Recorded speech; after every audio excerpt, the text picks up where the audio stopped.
The moment of creation is a form of magic, where an off becomes an on, a 0 becomes a 1, then another, and another, until, deep in the complexity, you discover order, speed, reliability, power.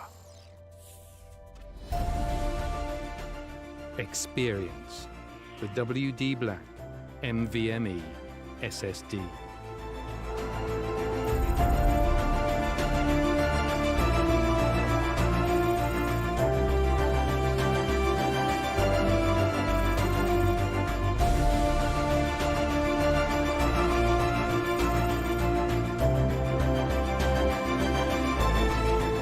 Fueled by darkness.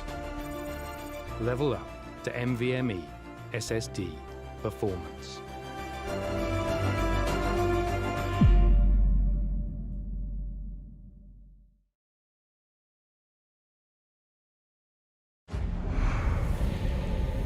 Numerous forces aimed at the Earth.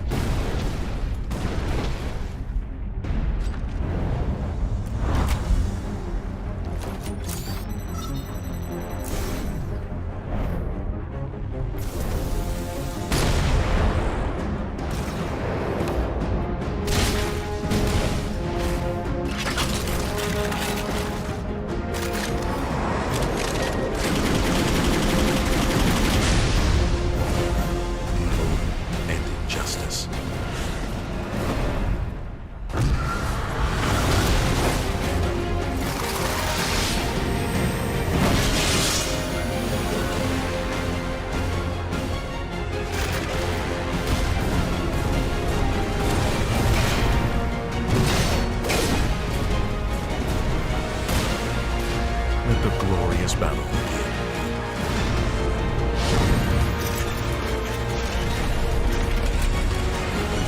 Geared up for victory. LG Ultragear Gaming Monitor.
Alrighty then, ladies and gentlemen, welcome back to the WWE Black D Esports Club League for Rainbow Six Siege, powered by LG Ultragear in association with AC Fibernet, Zotac Gaming, and Games The Shop. I am your host, Blackjack. Joining is my co-star, Foxy, as we are here for the first game of Day 4 of Division 2 in Season 3, the game between Team Maha and Vector Sports on a map which we're seeing only for the second time in Season 3, that is Consulate. Oh, this game is going to be absolute fun. What do you say, Foxy? How do you do on this fine evening? I'm feeling amazing, going into this match. First off, only because of the map pick. Consulate, it happens to be a different map than Clubhouse, but here's my 2 cents on this. It's the fact that Consulate happens to be a map that is, at least on paper, I've got the statistics right in front of me. Team Waha got themselves some amazing victories secured on this map. That means it's essentially the home map that Constant Esports or Team Waha will be playing on, and it'll be Vector Sports to be the ones to start the individual question. We'll be seeing the bans come out first. Jackal, Thatcher, Valkyrie, and the Echo will take the fall. More importantly, something that we really need to just some light on is the fact that Vector Sports, their position on the leaderboard so far has been amazing, and maybe one can argue they've come back from Division 1 back to Division 2. They've pretty much had a dominating week 1, but here's the deal. Vector Sports have got themselves 10 points secured, very comfortable on the first rank that is in the entire division for themselves. But here's the counter argument to that. Team Waha, once again, they had quite the run on week 1. OTs, every single match went OT. Today, we'll be seeing them take on a home map of theirs against the team that happens to top it all off. I believe it was Team Waha who happened yesterday as well against newcomers, I believe that was, right? That went OT as well. They happened to win that. Did. Yeah, they happened to win that 8-7 on Cafe. So, Maha hasn't really had a great Season 3 beginning, in fact, and mind you, Maha being the team that made it from Division 3 under Division 2 as the promotion spot, that happens every season. You know what I'm talking about. It's this classic stuff at this point. Everybody knows it's textbook. So, Maha, I just want to put shed some light on the fact that the difference in terms of how these teams try to adapt to what they've been doing is commendable, at least in terms of how Maha has approached that. We did see Maha make it from Division 3 onto Division 2. They've had a rough few matches, but mind you, it's not like they haven't been bringing in competition. 8-7 or even 8-6 that they've gone to. Every single match has been gone to overtime for this team. And maybe this time around, the story might be different, but it only stands to see if they'll be able to take that away from them or not. And Elnoop going with a very early spawn pick as, get that little introduction in for you guys about the rosters. Beaver, Sai, and Elnoop, Smokey, and Ritz on the side of Vector Sports, while we have Nexus, Roxanne, No Skill, Tanu, and Melo on the side of Team Waha Constant Esports. As you might know, the first kill will come out onto Ritz, and that's your Mozzie of the board. Not sure where that went in, that kill came in fact. Mozzie is lying very dead in front of the buck here. A very good kill coming in from No Skill indeed. So is there somebody else they've got to worry about? I don't think it's that the Bandit. Oh, that is the Bandit. Smokey already making his way up. The side is going to be Garage and still not having anybody except the Bandit to come in with. There you guys, I'll speak about it.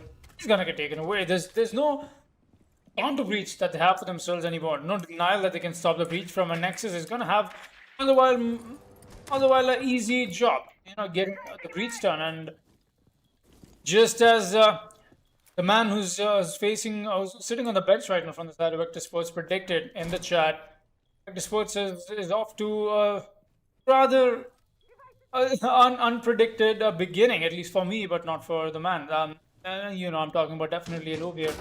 Definitely miss him playing. We're seeing Beaver come out with the cardiac sensor. He could pick up a kill or two. He might as well even get the buck here. He's going to be a little more reserved in terms of how he wishes to approach this. Cardiac sensor still into play. He notices where the IQ. Is that the IQ? Oh, that is. Rakshan could meet his demise. No, he won't. Danu meanwhile is going to drop side. That's another frag down for the side of Vector Sports, or in fact for the side of Team Waha. It's all down to Elnoop and Beaver. Can't really see them do much here. The UMP in hand, no C4. Elnoop, it's all going to come down to the fragging potential that they have for themselves. But the breach from the main garage is already happening, and there's so many cross angles that you've got to watch. It's not exactly a place you want to find yourselves in it, especially if you're Vector Sports. Another drones just get spotted out. There's more than enough drones to go around, mind you. Meanwhile, the plant is something that will be prioritized, but from the side of the attackers, that is Team Waha. Everybody left alive, and as I speak about it, Zofia takes some shots and almost falls to her grave, but not yet. Mello will be falling back. The plant is going down now, and I think they've heard it. We have to make this push happen. No, they won't. The plant is still going to stick it, and Nexus gets the plant down on the first one, in fact, for this round. The lock goes down. It's all down to Beaver, but he's not going to survive as well. A flawless round comes in from Team Waha on the first round here on Consulate. And like I said, this is Team Waha's own map, and good start indeed. But the real question is, at this point, we already considering that this match is going to overtime or not. Waha, it's actually a very funny statistic, now that we speak about it. Entire week 1, they had a 8-7 loss, then an 8-6 loss. And on week 2, the first game that they played against newcomers, they had a 8-7 loss as well. This is the 4th game, but let us see on how that will turn out. Blackjack, any thoughts on that? Well, I mean, if trends are to be followed, then maybe we might see this match go towards overtime, maybe even maximum overtime. Who knows? Team Waha's match history would certainly indicate that. But if that first round is any indication as well, a flawless round on round 1 against a team like Vector Sports is it's certainly a very, very strong start and a very strong call to say that we are here. This is our home map. Can you challenge us, Vector Sports? And round 1, VS were found wanting in a few too many areas, I would say. They've definitely got to step up their game going into round 2. And this is Vector Sports. We witnessed one of the biggest comebacks in all of our 3 seasons from Vector Sports. The map was very different, of course. I believe that was on a Clubhouse against Never Diamonds. The match was very different than the match we have right here. But again, it is Vector Sports. They have done it before, and history could potentially repeat itself if it comes down to it. Now, whether or not it will remains to be seen, but I'm definitely not discounting the overtime potential here from both of these teams. Action phase already underway, and looks like we've got the admin push coming in from the side of Constant Esports as Ritz is sitting there on admin office. The Mozzie on the desk. He's been spotted by the drone, and he might just be taken out very soon. The RD scanner comes up from the IQ. Not going to find anything just yet. No skills there, watching the run out from the Visa door and the window next to Visa stairs. Both of those are run-outable areas, and the Thermite has joined them. Flashbangs are being thrown in here into admin office, but again, Ritz will be unchallenged. You've also got Saiyan to deal with in the copy room door. A C4 came out, but Ritz will not be finding anybody with that C4. El Noob is here in front desk as well. 3 defenders in this general area. 4, in fact, if you count Smoke A on the Visa stairs, just to shut down this push on to admin. Then it was repelling on the other side. I believe that was outside of Visa. Yes, excuse me, the meeting double windows as Roxanne finds one. That's El Noob down, but Smoke is in there. 1, he gets 2. That's Nexus, and no skill off, and I'm not even sure where he went out of to get those kills, but those are huge. The Thermite is gone, and the Bug, but the Mozzie will go down as well. That is Roxanne taking down Ritz, equalizing the man count, but he will be taken down by Saiyan, the Jaeger, who was up there as well, I believe.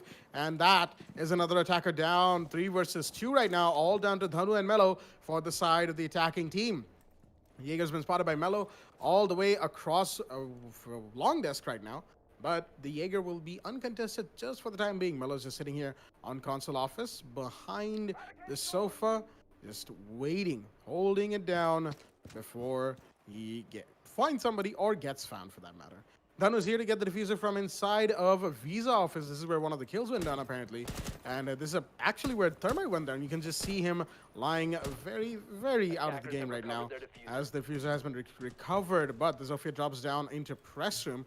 Looks like all the defenders have made it back to the safety of site or close by. Unless it's just the German brothers inside of site. Nope, there is Beaver the Goyo in here as well. That's all 3 defenders accounted for. And Dhanu and Milo now have to make a push happen with less than 40 seconds remaining. Not exactly a good position to be in for Team Waha, but they could certainly make this happen on the back of just these 2 alone. Will they be able to, though? 30 seconds have just passed, and the game has come to a bit of a standstill. I think there's a push from, yep, there is a push from Spiral Stairs. That is Mellow, and he is just sort of going in, but no, there's shots from the Jaeger in his general direction. He picks up the damage. The Jaeger comes from the peak, and there you go. That's the Sophia down. It's all down to Dhanu right now, Sane with the double kill for himself, and it's all on the Nomad to try and do something in a 1v3 in less than 10 seconds. He's got to make this peak happen, but all of the defenders are just holding in sight. Jaeger takes a lot of damage, but the time will slowly tick away, and it will go down to 0, and Beaver gets the kill right at the last second. And that is Dhanu down and off the board, giving Vector Sports round 2. Their first round on defense, Basement Garage, goes to them. Also, apparently, the Discord needs to be charged up. Not sure.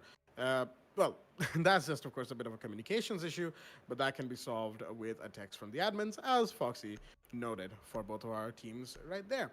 1-1 is the scoreline going into round 3. We're going to be moving to second floor console, and this should be a very interesting round indeed. Nexus has the Yana pick, but I believe that is going to be a 6th pick out. There we go. On to the Hibana. Round 3 will be underway very shortly. Elnu comes up with 6th pick as well. That's onto the Jaeger. And mind you, Diana can be used. I thought for a second that the Hibana won't be coming out to play, in fact.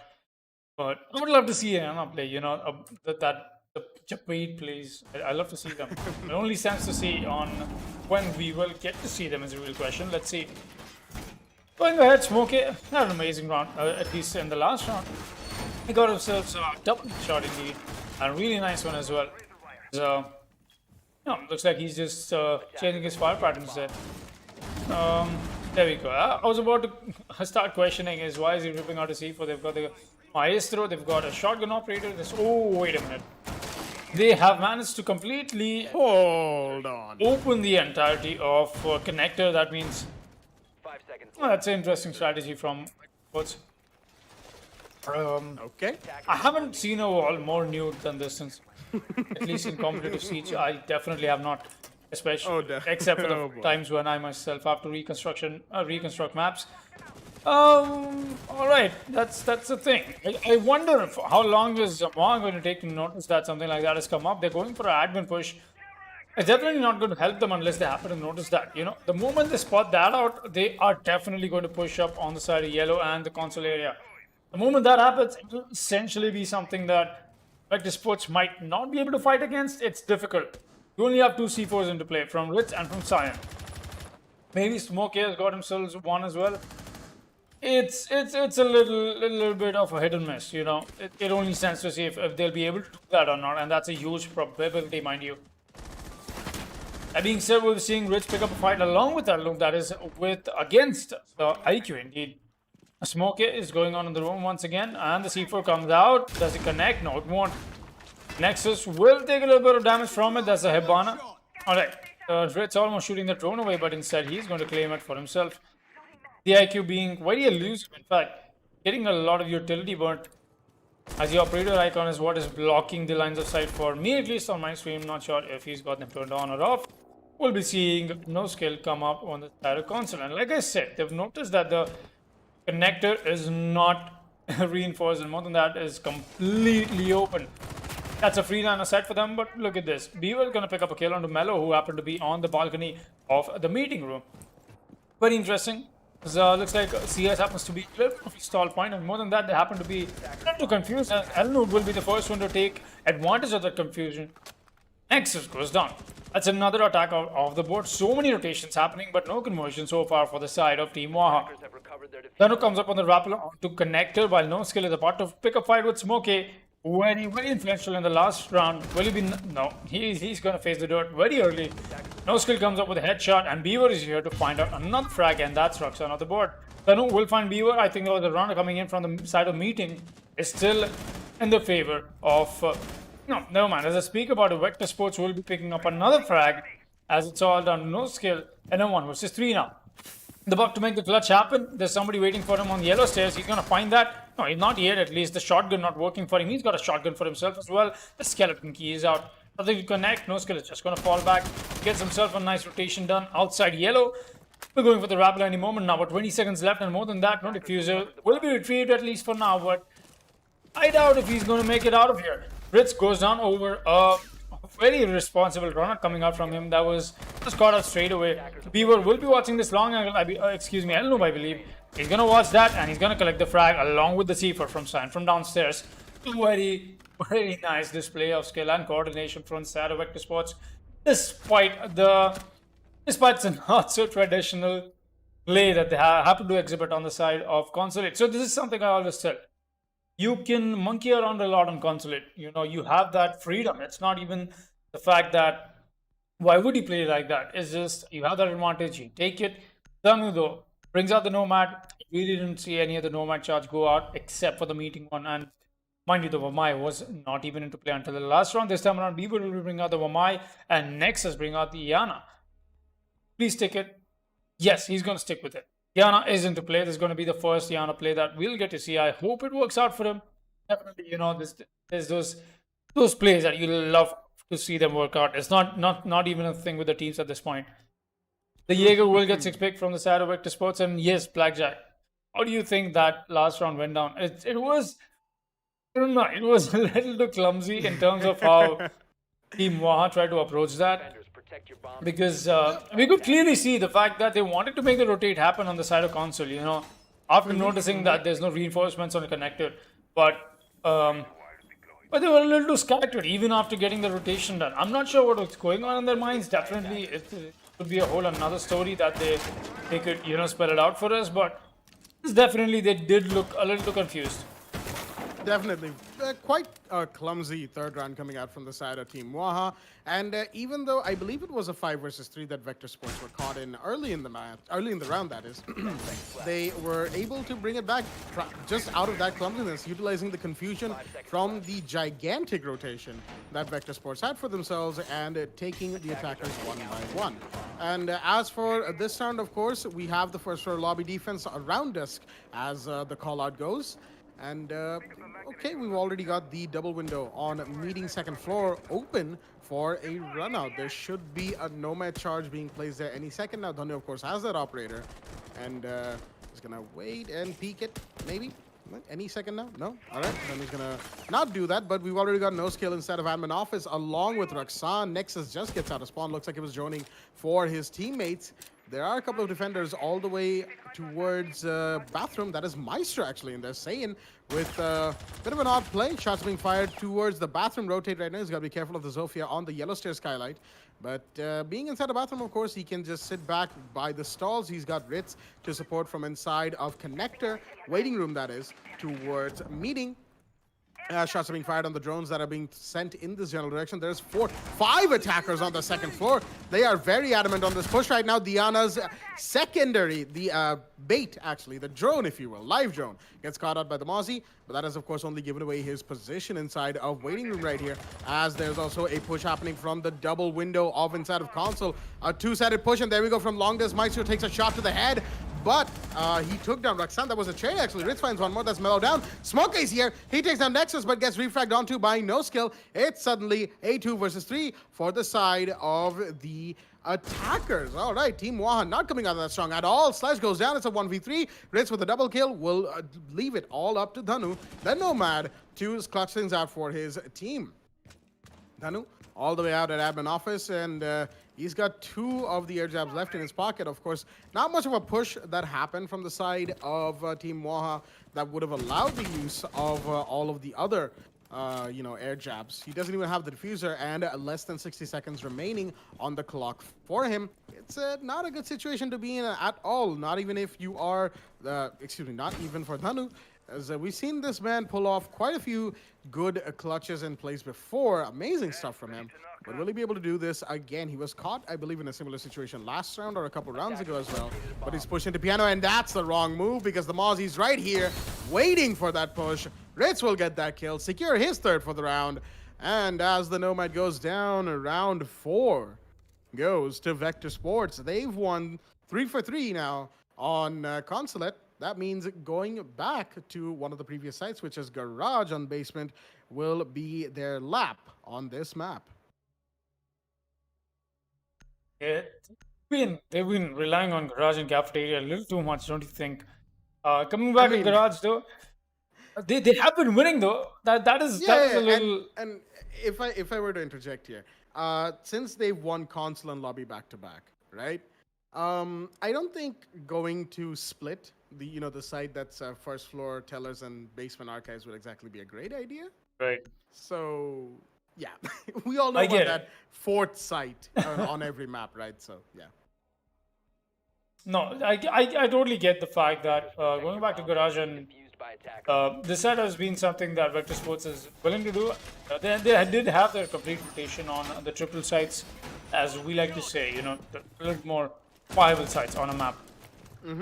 But Vector Sports, the way the first round started off is it's turning out to be a total contradiction of what I happened to say. Is not looking like Team One's map anymore, and you might even say the fact that Vector Sports happens to be a little more experienced team. Oh, not a little more, definitely a lot more experienced team. So I was got to give them that. It's not like you can walk away with not putting rounds on board against a team like this that is so experienced, but definitely they've had some new changes being made in their roster. That is Smokey's edition, Elnoom's edition, Dr. God X's edition. And that does change the pacing a little bit here and there, but it only stands to see if Vector Sports will be able to walk away with this one or not. And they still sit very comfortable on the top of Division 2. No harm done, in fact, for the side of Vector Sports. And they really haven't had a nice C4 comes in, but that's a little mistimed from Cyan. He could have connected that onto Roxanne.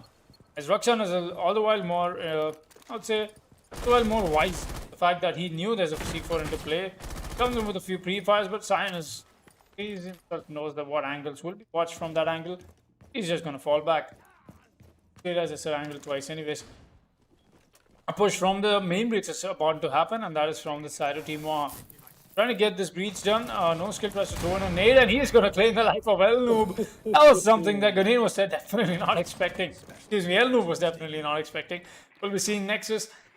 Toledana, I happen to say Elnoob's IRL name by mistake. Anyways, we'll be seeing a light go down somewhere else, and that is Blitz off the board. And looks like a push from onto side is happening. Yes, it will. The quick peek from the mute does get noticed. And what a play from Cyan. He's going to claim the life of the Thermite. There's still the push happening from the main breeze, mind you. Roxanne finds another frag. It's 3 versus 2, not in the favor of Vector Sports. But Cyan is going to take the fall as well from the SES operators. The SMG-11 comes into play from no skill. It's all on Beaver, who is all the way onto the white pipelines. He cannot notice where the plan is going down because of the spears blocking him. And what a deny coming in from Beaver. He's going to get the plant with that snow skill off the board. He'll go for the replant here. And does he get spotted out is the real question. What? Roxanne, how did you not notice Beaver? Roxanne, what are you doing, my man? Another frag comes out from Beaver just by denying the entire plant. And now Beaver has to find where the IQ is playing. But does it make you find him or not is the real question. Beaver with the 1 versus 3 clutch. What the sports. And what have I seen today? Can you send me some sanitizer my way? Not for my hands, but for my eyes. Because this was such a huge misplay from the side of Team Waha. And Vector Sports walk away with that round. Or by the back of the maestro. What did we just witness? Flip that and put that in the highlights. Oh boy. What in the world and what in the name of all that is holy in Rainbow Six was that? How did Roxanne not notice the gigantic maestro sitting behind the pipes inside a site, tasing away his teammate who was going for the ban? It's not like he was there trying to get the evil eye, right? He wasn't doing that. He was actively hunting for maestro and just ran right by him. Just gone, like new. And oh boy. oh boy, round 5. Well, goes to VS. Nothing more to say there. Team Waha will definitely be kicking themselves for that one. That's for sure. 2 kills with the Evil Eye to deny Diffuser, and then that. Yep, all right. I think that's one of the biggest highlights we've had in the WWE Black Esports Club League for Rainbow Six Siege. Oh boy. All right, round 6, last round before roll swap, and the spirits of Vector Sports will definitely be very high after that clutch from the man Beaver himself. He's back on the Maestro, mind you, and he's going to be looking to, have a bit more of a a bit more of an active face-to-face challenge, if I do say so myself. Again, nothing against Team Waha. This might be their home map, but mistakes like that are something that any team, not just Vector Sports, any team will capitalize on as soon as they can. And, oh, okay. That looks like shots are being fired already towards the windows of admin, as Ritz is going to put down a pest there. He has one more to put down, and I think he's trying to catch. Oh, but the catch the drones, that is. But Saiyan went for a C4 there as well. Looks like they're anticipating a push, but there is none to be had towards the admin double windows right now. And Vector Sports definitely used up a lot of utility in this particular area. And in the meanwhile, Team Moha looks like it's a yellow stairs push from them. There is already a goo mine in the shin of Mellow, who is pushed up the exit stairs, the yellow stairs. The Claymore goes down here as well to deny any defenders pushing up. As it looks like a push towards console is in play. Are Vector Sports aware of this push being made right here? There is the Legion downstairs towards the hallway, white hallway, but nope, he will not be found. He was droned out, but he will not be found. Smokey makes his way back towards Visa as the Maestro is pre-firing away. That 80-round mag definitely helping him out in this situation. Jaeger falls down to the first floor. He's got to be careful of the main door, though. Ritz has gotten one. That's no skill on the board. That's the Buck gone. And the Jaeger, will he be found? Yes, he will. He was trying to take out a drone, but Danu finds him instead. And that is El Noob gone. A very unfortunate play from the man. And that is the man count equalizer, as well as we quickly approach the minute 30 mark on this round. Zofia charge is being dispelled towards bathroom as the push towards console, the push towards site from the western side of the map is coming in hot from the side of Team Waha. There's a couple of attackers in the bathroom, but no, Beaver finds the upside down rappel. That is Nexus and the diffuser with a brilliant headshot from the Maestro, but he will be taken out inside of meeting, and that is Roxanne to refrag. He knows that there's somebody on spiral stairs. He's got to be careful of that push, though, as the defenders Vector Sports are somewhat reeling from the effects of this quick push, but Ritz has made his way into meeting. Will he find one? He's gonna take a lot of shots, and Roxanne takes a bit of damage as well, but again, no harm, no foul just yet. He's gonna forgo another peek, and that is the IQ down. Ritz takes one, he takes two. That's a triple kill for the Mozzie right here. All he's got left to deal with is Dhanu, who's on the western front yard. He was on the rappel of the connector window, but now he's towards the main door, trying to find somebody from the hatch. He will light up Smokey just a little bit, but not enough damage being done. Team Waha absolutely demolished after the first round, and even this round, again, they had a little bit of an advantage in the man count early, at the very least in their refrag potential, but they have been stopped completely. This time, especially by Ritz on the Mozzie, the triple kill for the man has been stunning, to say the very least. Dhanu, the last man alive in a 1v3. Will he be able to make it out of this alive? He's got less than 10 seconds left, for that matter. Default cam on Spiral has spotted him out, and the shots are fired, and there we go. The kill is confirmed by Smokey, and that is going to give Vector Sports round 6. And oh boy, we were talking about how Team Waha likes to take things to overtime every single match they play. Well, round 7 roll swap, the score is 5-1 against them, and they've got an insanely uphill task if they want to come back to overtime from this. Well, definitely, at least there's the fact that this won't be going to overtime. You know, it's just not in the favor of Moha, but yeah.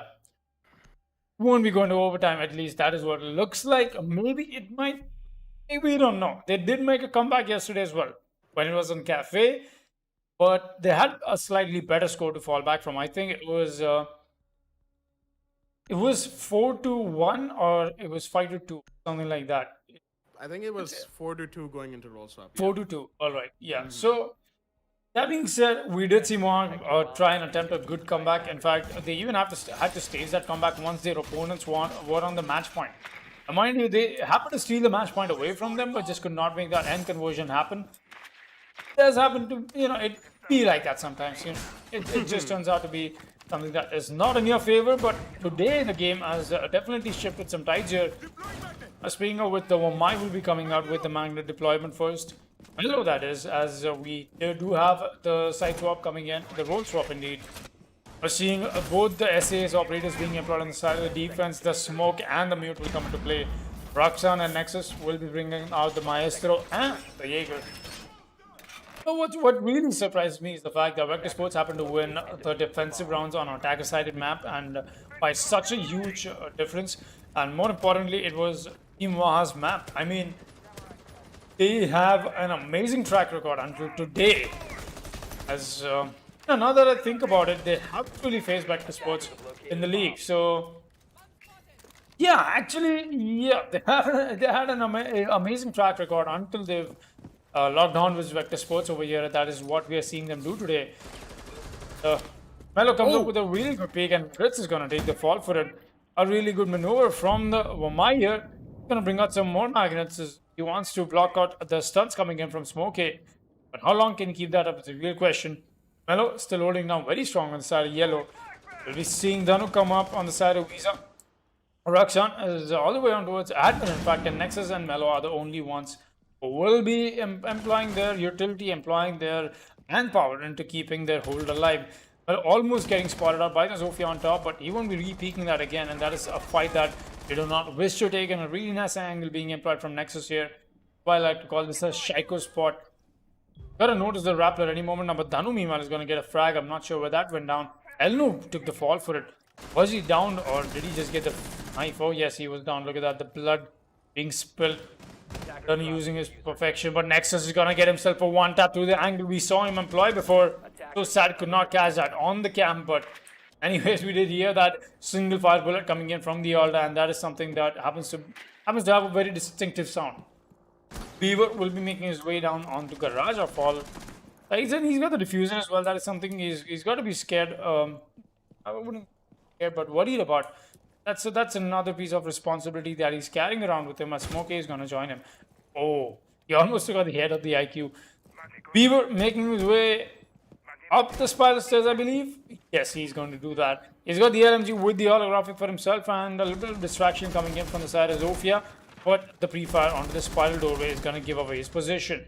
Smokey finds a frag. That's Melo off the board. That's over my mind you. There's a Maestro peeking up, but Smokey just cannot be quick peeking that with the shoulder being exposed, and Beaver will not connect his shots. And Danu wins that with the headshot on the SMG-11. And oh, alright, that was an incredible spray from the mute. But in the end, he's gonna be the victor of that, and will be taking us to round 8. Team Waha still in the deficit. But at least they've got themselves a fighting chance. 5-2 is the scoreline. All right, Team Waha post rolls up, winning a round for themselves definitely improves their chances of staying alive in this match, but they still have to win 3 more rounds to equalize with Vector Sports.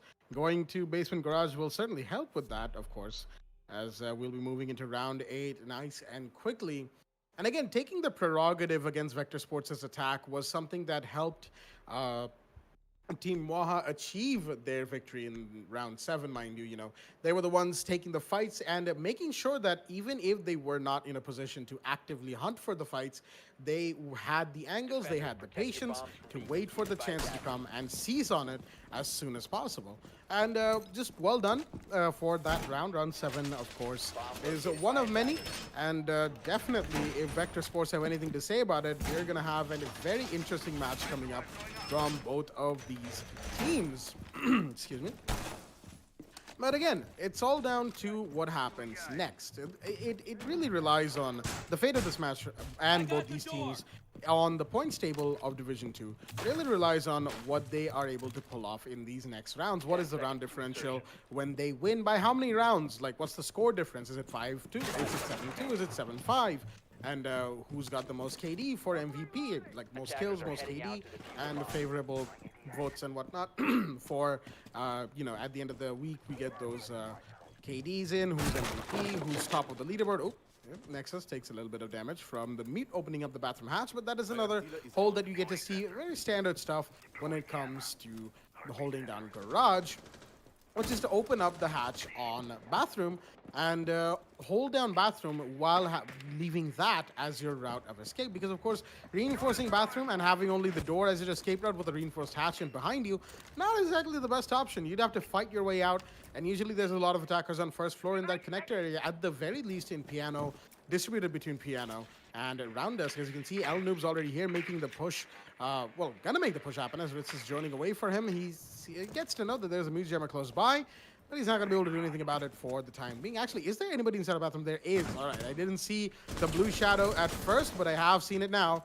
As there we go, the bathroom defender has been spotted out. I think that's no skill. Yes, it is. He's standing up on the seat, and he's just using the using the stall, actually, the gap between the stall and the frame to his advantage. And that's a nice angle, indeed.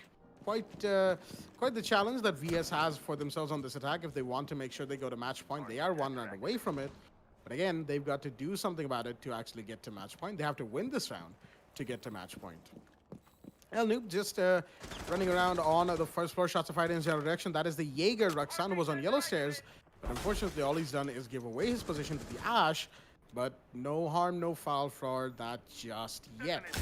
Actually, for that matter, VS is taking the time as C4 comes out from 1, but no, Ritz is going to find 1. Sane finds 1 more, 2. That's Mellow and no skill down, but Sane gets refragged onto by Nexus. The Pulse, will he find another? He damages the Ash, but the drop comes in from the Sledge, and that is the Pulse off the board. Ritz is inside of sight, and Smokey is going for the plant right now, but Danu's here. He's going to find El Noob, but will the planter be taken off the board? Not quite yet. Roxanne takes a lot of damage on Spiral, but the Zofe is here for the fight, and he will win that. And there we go. It's all down to a 1v3. Beaver with the IQ was the one who actually won that. And the 1v3 is now on to Dhanu. Once again, this man alone to try and win it out for his team. We've seen this situation for him so many times. He's trying to use the attacker's angles against them. But as the drone sees him going to his bathroom, there you go. The shot from Pipes is in. And Beaver with the LMG on the IQ will be the one to find that kill and give Vector Sports the match point round that they needed. Round 8 on Basement Garage goes to the attacking team of Vector Sports. And on round 9, we're going to see the match point come up for them. 6-2 is their scoreline on Consulate. The amount of time Thanu has been left out to clutch for his team, I don't really think I've got hands on myself with placement matches for the season either. So yeah, it just happens to be one of those days where your entire team is doing something and you happen to do something totally different, or it's just the fact that Thanu happens to play a little more of a semi-flex operator, semi-support, if I may, and he happens to be the last one to take the gunfight, and I can get it. He must be the one who's droning it. But Team 1 definitely don't look in a good spot right now. Vector Sports read that perfectly in the last round. They got the breach done, and more than that, they've got the top floor control done. Winning that gunfight against this youth that was playing on the side of public toilets was something very, very important for them. And they even got they got that control basically. It was very important. They made sure that they prioritized it accordingly. And Nexus will be playing the Maestro this time around. Very interesting. I'm going to have quite the nightmares every time I see Team Waha play against the Maestro from today onwards. As we will be seeing some standard work being done over here. That is on the bottom floor of the site. No skill is still on site with you. He's got to make his way up. And he's going to be choosing to... Not there yet. Structure, I think he's gone for a spawn peek. Yes, he has. As we take a look at it, that's the piano windows being opened.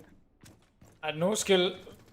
Very ballsy move here. I've got to give him that because usually you have to make this rotation late in the round. You're bound to get caught out by somebody, and the mute jammer, it's a little too exposed for the anybody who's pushing for the attackers, mind you.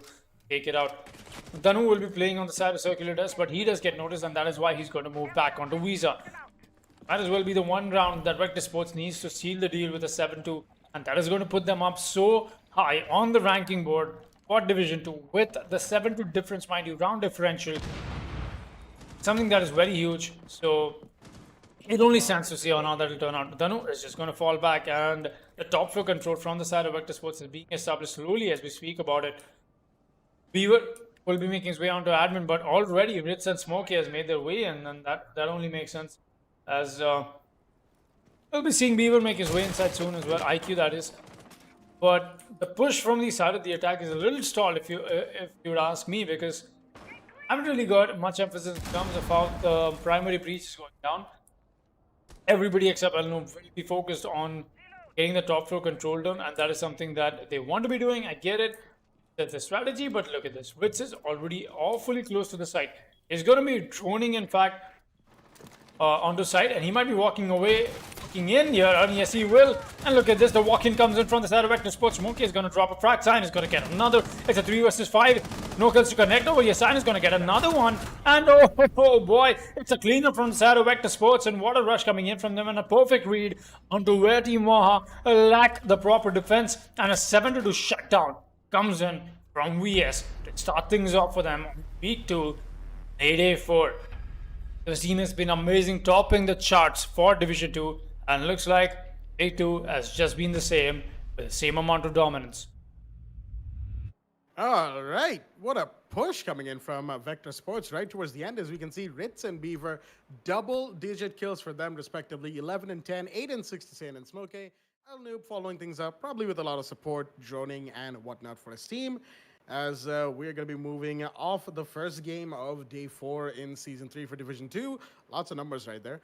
And Vector Sports are your victors on Consulate 7-2, and might I say that finishing round was exquisite from VS. But speaking of exquisite, we've of course got 3 more games coming up for all of our viewers at home, and the next one is certainly going to be an exciting one indeed. Zoo Sabres are going to be taking on Virtual 5 Esports. That is a match you certainly don't want to miss. It'll be coming up to your screens very shortly indeed. We'll be taking a break before that. Stay tuned.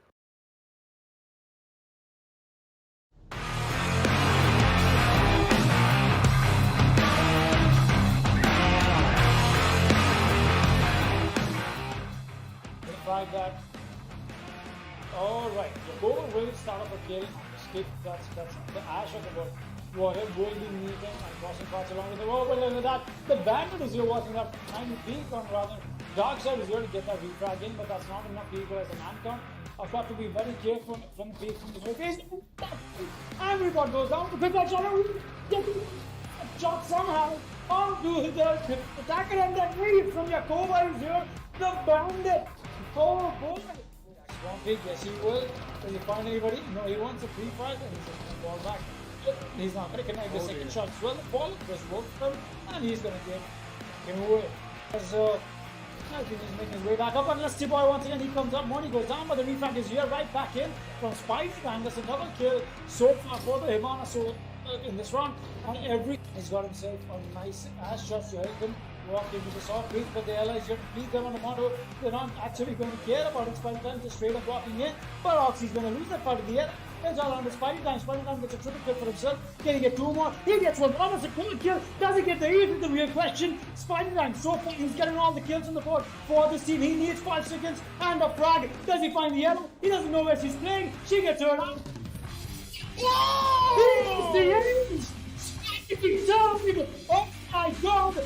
Went for a peek, wasn't able to find anybody. Instead, a drone saw him as he's gonna go for the vertical angle, but no, Dipjol's just too good. And Skeefy is gonna go down. That is unfortunately how proceedings are gonna happen, and it's a hack stop onto blue and a rush towards side from the side of Valiance. Archangel spawns Crisscross, Duckset goes down as well. It's all down to Warhead to do anything about this. Will he be able to? No, he's actually downed and taken out, as it's all down to Angrybot to do something about this.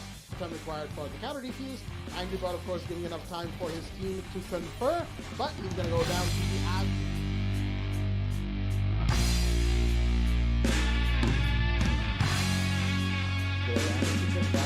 That's really strong. You've got something on your hands. Zetobam is going to make his way inside the map and get a quick frag onto the player playing on 90. He's going to spot the Valk and he's going to get another shot.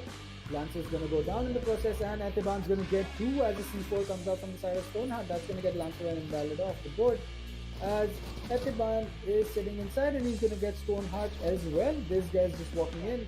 He's hopefully from the rotation from the diffuser the defender's trying to make, and Nani on the other hand will eventually take out Roskill. Raksan will be there to take out Husker, eventually getting an axis here, but Nani on the meanwhile gets a quarter kill.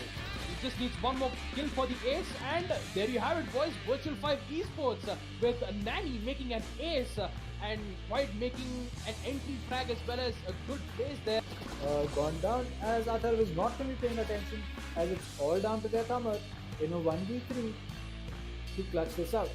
So he has some time on his side.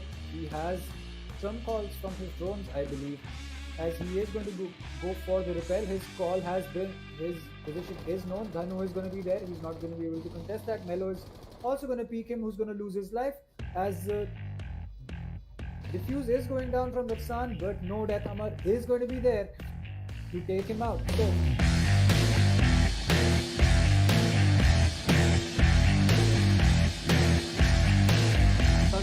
but nope, 6-9 goes down. That's the Sledge, and that is another huge kill. A lot of more utility that has just been taken out from Never Diamond's arsenal. Jaeger's gonna find another one somehow. He's still alive inside a cigar lounge. Cobra doing so much damage for his team. He's gonna go for the jump out. Will he find one more? No, he won't. And he will be cleaned up onto by Mojo, but there's another one, and the Doc gets taken out by Mojo as well. Mike cleans up onto one, but the Bear Name comes out, and that is a quick double kill from Veneno, as looks like level 0. All they wanted to do was jump out. Sparko meanwhile gets caught up by Hasib. That's the Jaeger once again. Coming back alive. He's gonna spot the Nomad. Look at that shot from Hasib. What are you doing? The Jaeger gets that frag. What an amazing run out from Hasib, and the Jaeger is gonna convert that in fact. Influential for Mercenary so far. But at this pace, he's gonna get spotted out. He's gonna get a frag. That's one kill. He's gonna get find another. Yes, he will. And a one tap. Hasib with the clutch comes in. 4 frags and a quad kill clutch from the man. I'm not sure. Oh boy, EX7 coming with the big, and he's gonna claim the life of MI7. It's all out of Ninja Freak in a 1 versus 2. He's gonna find the Mozzie, and he's got to find the whack. Everybody will be so low at HP. He can even make this happen if he wants to. But the real question is, will he be able to do that or not? He has some cover for himself. Will he be attempting the plan? He will be sticking it apparently. Oh, he's gonna find the Valkyrie. He doesn't know where the Mozzie is playing. He's gonna reattempt the plan, but this is going to be a bait plan most possibly. Oh, the P comes in, and Ninja Freak comes in with the 1 versus 2 first. He was going to be coming out. Poseidon has taken one. Beat took another one actually. Make that a 2v2 right now. Make that a 1v2. It's all of a sudden down to Hasib, the castle. But do they get the plant up? Yes, they do. Beat is going for it, but he will be denied. Hasib with the play in the strategic position that he was in is going to deny the Thermite from going for the play.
Fire some shots downrange. He's not to be a complete leverage circuit. There's one guy sitting behind the Aquabar, and he's going to get fired. He has no idea there are Ashes right next to him. Ash plant. The smoke's going to connect behind that. That's going to give away Smoke's position. The Ash is going to push in. She does not know the Smoke's turn, but she's going to get him as well. And this is a complete collapse from the side. Oh dear. PM. Oh my god. What just happened? From the side of Stoneheart, that's going to be Linpo Resto of the board. It's all down to Adelaide. She has a minute. He has a minute, my bad, to make this happen. It's probably been called out that Maestro is inside Garage, and yes, Adelaide takes him out. He used it to get 2 kills. Hiban is going to be using the flashes and probably going in for a plant. It's going to be a default plant, so Stoneheart might just be able to deny it from downstairs. As he sees the legs, he's going to fire some shots, but no, it's going to be called out. That plant's going to be going down, and it's like cash. The flashbang comes out as bandits be flashed. Adred does not make good use of it as he lands some shots onto Stoneheart, and he's going to be 1 health as Adred clutches it successfully for Invalid is going to take Kingu out. Excuse me, he's going to be taken off the board by Kingu. As it is a 2v2 right now. The plant is coming off from Cresta once again. Maestro's pushing up metal, and Kingu's trying to push up the rotate. And Maestro's going to deny the plant with the last 5 seconds of the round. He's going to fire more shots, and the Aldo will connect onto Adorate. And Maestro with the clutch for his team, denying the diffuser, getting the last kill, will give Shining Heroes round 6.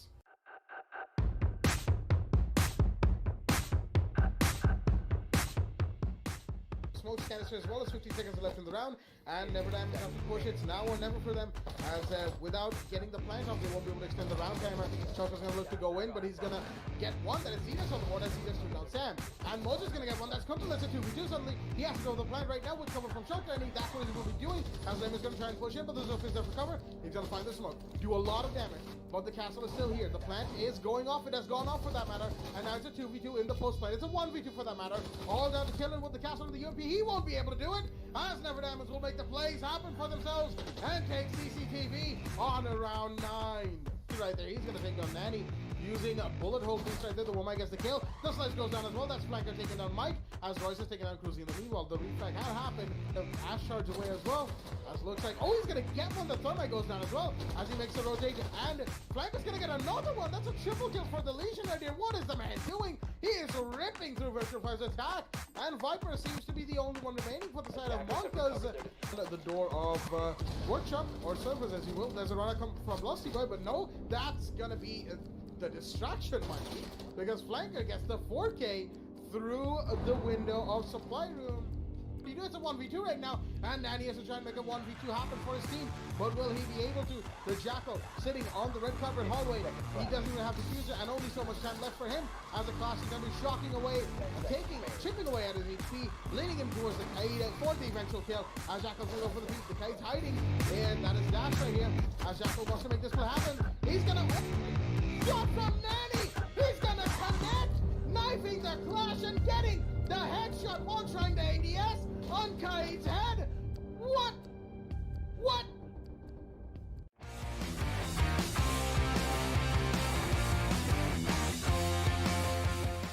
A very close game right here. Doc is sitting way too close to the gym bedroom door as Bucky made his way in to bathroom, and Notorious gets a double. That's Ninja Freak, and you're not ready to play down.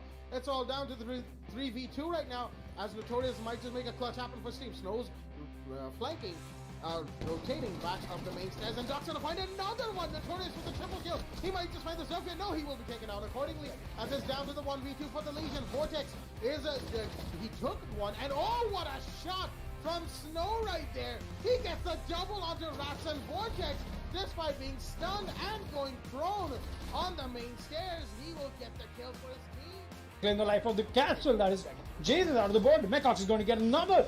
What a play from the Sledge over here.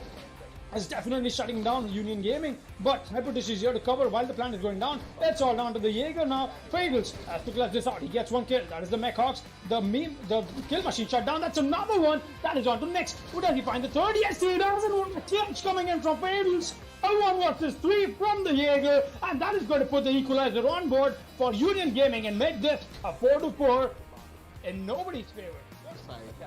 Sound off in the chat. I know I've asked this question before, but I'm curious to see if anybody's changed their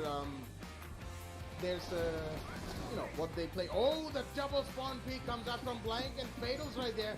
The French boys coming to play for Union Gaming. Another defender up there. That looks like the Rook. Yep, there we go. Blank is going to get that headshot onto Chu and insta-healed by his French friend. And the run out from, okay, that's Fatals. Will he fend this over? He does! And that's a double kill for the Jock right there. He also sees the Hibana and takes it. And Union Gaming with a flawless round off the back of some insane plays from the Doc and the Rook, Fatals and Blank, as they are going to take match point by winning round 10. These will come down any second now. Yep, there we go. The counter defuse is coming in from the Echo. Monty's made his way very close, but the Buck is here to deny. He's going to find two. He's going to down one, of course, and that is Beaver getting the kill. But no, the Skeleton Key comes out, and will he find the Goya? Yes, he will. A triple kill for Blank. He's running around for the ace, and he will get it. Blank on the Buck with the ace to give the round to Union Gaming. Is going to win out round 4 right here, off the back of a very fast plan from the Monty, surviving a C4 as well. Of course, the Echo out there. Oh, that was a C4 throw. That did not connect. I believe he puts it in. He's gonna find Mute. And oh dear me, Beaver, he does find Jesus, but Skipper goes down. And as I was saying, Beaver nearly took down his own teammate. Skipper has gone down, but the Wamai goes down. That's Beaver taking another one for himself on the JV. And the Maverick pushing up to him. The IQ is coming in as well for the kill. And both of them are coming in for that matter, as Buck is now gonna go for a planted into position. And the Echo exposes himself, and there we go. Beaver will take the kill onto Blank. And Vector Sports will win round 7 right here.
All right then, ladies and gentlemen, welcome back to the W Black the Esports Club League for Rainbow Six Siege, powered by LG Ultragear in association with ACT Fibernet, Zotac Gaming, and Games the Shop. I am your host Blackjack, and joining me is my co-host Sam and Foxy as we are here for Game 2 of Day 4 of Division 2 in Season 3. Virtual 5 Esports are going to be taking on Zeus Sabres on the beautiful Italian map of Villa. We are already here with the game. Both teams have confirmed ready, and we are into the match. The ban phase is up and running for both of our teams right here. Foxy, how do you feel on this fine evening?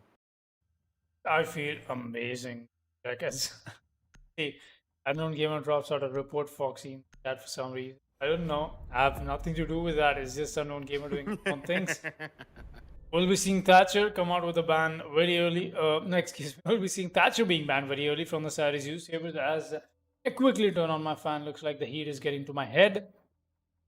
We'll be seeing that operator taken out. We've seen that quite a lot, in fact, and it's a standard ban at this point from the side as Zeus Sabres as they'll be starting off on defense first. Villa happens to be a map where it does favor the defense, and with the Thatcher out of the way, it's going to make things all the while more easier for them. Montaigne is going to get banned from the side of Virtual 5 Esports. Looks like Zeus Sabres happens to have, I think they've got a little bit of emphasis how they like to use field operators. And the pulse ban on Villa, it's a classic one. The way Villa is constructed, you happen to get yourselves a whole lot of information, even if you happen to be on the bottom basement, the wine cellar area. And more than that, you can watch all the way onto the top second floor. In fact, we'll be seeing Echo taken off in the ban wave as well. That's Echo has pretty much become a standard ban, but that does end our ban phase, at least as of now. Thatcher, Montaigne, Pulse, and Echo will face the ban queue. Round 1 will be up and running for these two amazing teams. As let's take a quick look at both these rosters. Viper, Cascade, Nanny, Mike, and Unknown Gamer from the side of Virtual 5 Esports, while we have Lancer, Etaban, Raven, Invalid, and Sleek Ninja on the side of Zeus Sabres. So, quite the change up that we've had since quite the time indeed. Invalid, who happened to play for Soaring Hussars, is now found in Zeus Sabres. And I don't really know for which team Etaban used to play, but is definitely an amazing addition to the roster of Zeus Sabres as they've been looking very strong. As I quickly look up the leaderboard, just a second here, people. There we go. Zeus Sabres sit on the 4th spot. That is from the week 1. They've got 1 win and 1 loss. So it happened to be a 50-50 trade-off for them as Sleek Ninja already used up that the WD Black SSD ad is coming up, and yes, it is.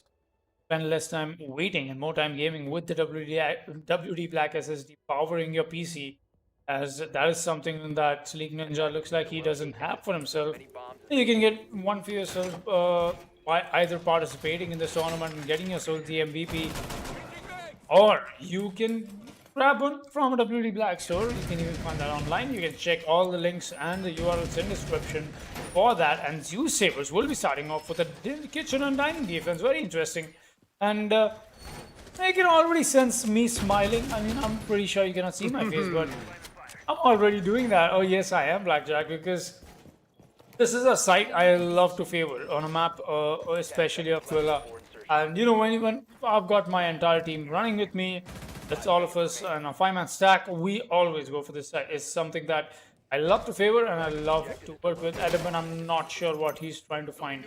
He's on the site and literally the prep phase has just ended, but he's just warming up his crosshair placement. I get it, it's okay. He's just trying to feel up to the game that we're trying to play here.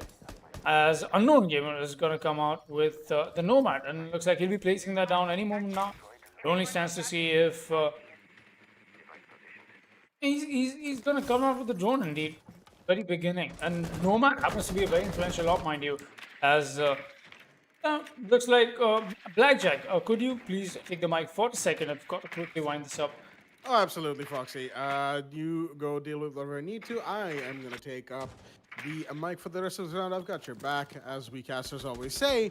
Coming into round 1 right now, we've got 2 minutes and 10 seconds left in the round. Plenty of time for that matter, as Jones are coming out from Virtual 5. They want to make sure that they know where Zeus Sabres is, because Villa, as a map, can be plenty defender-sided, as we are all pretty much aware at this point. We've got vertical lens side already being established from the bedroom, I believe that is. Either that or statutory room. The sledge is on a roll, Viper, but the C4 comes out! And just as I speak about him, Edaban is going to be taking down a Viper. The sledge goes down nice and quickly. And unfortunate for us, and unfortunate for Virtual 5. But Sledge, he did a few things. He broke the floor a little bit. But outside of that, he's not going to be influencing this round any farther. It will be pretty ironic if Edaban gets caught out by those same vertical lenses side that were opened out by the Sledge. But again, that's a piece of poetic irony that is saved for maybe later, potentially. More lenses are being opened up by Mike on the Zofia with, of course, the lifeline impact grenades, as Hibana is going to go for the hard breach onto the laundry hatch right here. Shots being fired as no defenders have taken any damage yet. That is, of course, Unknown Gamer on the Nomad, trying to find whoever he can, and that is the Legion he's fighting against, Sleek Ninja. As Raven actually takes up the damage. I believe that was the Goyer shield blowing up, but no, there's a down and a kill coming in. The Hibana goes down. Sleek Ninja confirms. He gets another one. What a shot onto Unknown Gamer. And he's going to go for another peek, but no, there's somebody on top of the hatch, and that will make it a 2 versus 4. Nani takes one onto Sleek Ninja. And unfortunately, that only makes it a 2 versus 4, and it is a very uphill task for Virtual 5 right now to make this comeback happen. The very comeback on the very first round of the map, an uphill task indeed. We've got the IQ pushing up. He's going to see the Goyo, but no, Goyo retreats back behind the shield just in time. Shots are being fired, but Lancer's taking no damage. The ADS is going to stop the lifelines from the Zofia. Inval is going to take that kill, and there you go. The TCSG comes out, and Lancer takes down Nani to finish things off for the side of Zeus Sabers. Round 1 on the defense. Dining room goes to them. They go up 1-0 to start things off on the map of Villa. Oh boy. Round 1 going to the side of Zeus Sabers is definitely something we kind of saw coming, shall we say. Dining room is a side that is very defendable for that matter. And all you need to do is make sure that the second floor, the vertical line side that can be established through statutory and bedroom, are either shut down. You get rid of those operators, the Sledge, the Zofia, the Buck, whoever it is, the Jackal. You shut them down early, or at the very least, you manage to stay away from being caught from those lines of sight. Now, if there are too many of them made, it can be a bit of a tricky situation, but something that is, or could be, I say could be with a lot of emphasis, a tricky situation for Vector Sports. Virtual 5, not Vector Sports, but just because, no, never mind. But yeah, a tricky situation, what could potentially be for Virtual 5 this round is the fact that Sleek Ninja, my man, is playing the Caveira. Caveira is in play, and we've seen Caveira plays on the map of Villa before. We've even seen a few interrogations across all of our 3 seasons, and now Z-Sabers are bringing in the Brazilian operator, who is known to be an absolute terror against attacking teams, especially when it comes to online. In fact, I mean, if anybody who's played ranked will know the fact that the Caveira ban is pretty common, although I believe right now ranked is a little bit flooded with Melusi bans. But that's a topic for another day, another time, as Melusi, of course, is not currently allowed in competitive Rainbow Six. She's just come out with Ace in this Operation Steel Wave, so she's going to have to wait 3 whole months, or 4 more months, depending on the development cycle of the new season, before she can come into competitive. Already we've got a push coming in towards Walking Closet, but we see the vault in from Zofia. Shots being fired. The drone is going to find the Caveira, and that is not good. Sleek Ninja is going to be taken down, and a quick take onto bedroom comes out from the side of Virtual 5 Esports. Nani is the one to take that kill onto the Caveira. We will not be seeing any interrogations this round, unfortunately. Sleek Ninja, he had a good idea for staying inside a Walking Closet, but when the push came, it came hard. And unfortunately, Sleek Ninja was found wanting, trying to run away with his life. Invalid, sitting in Arch Hallway on the basement, just by the stairs right here. And just gonna stay around, listen for any audio cues to take advantage of. We've got Jaeger and Aviator, along with Lancer inside of Vault, mind you, and Edaban inside of Games Room. Of course, the site is second floor Aviator. And this should be a very interesting play, although the Legion at event busy vaulting back and forth, getting those exercises in, making sure his reflexes are as swift as need be. Even deploys a goo mine while finishing a vault. What a man. And what an exercise right there. Things to note for future reference. But come back to the round in hand. We've got a push onto 90 hallway already from Viper. He's sitting here waiting for some sort of a play, and that play in fact is Kuskit on the vault wall. But will we see an impact trick? It's come out and it will happen, and that is gonna deny one exotomic charge. That is Edaban right there on the Legion, as Mike is busy taking away the hard wall, the soft wall, excuse me, of that vault wall. Edaban is here, he might go for it again, and he will! It's successful!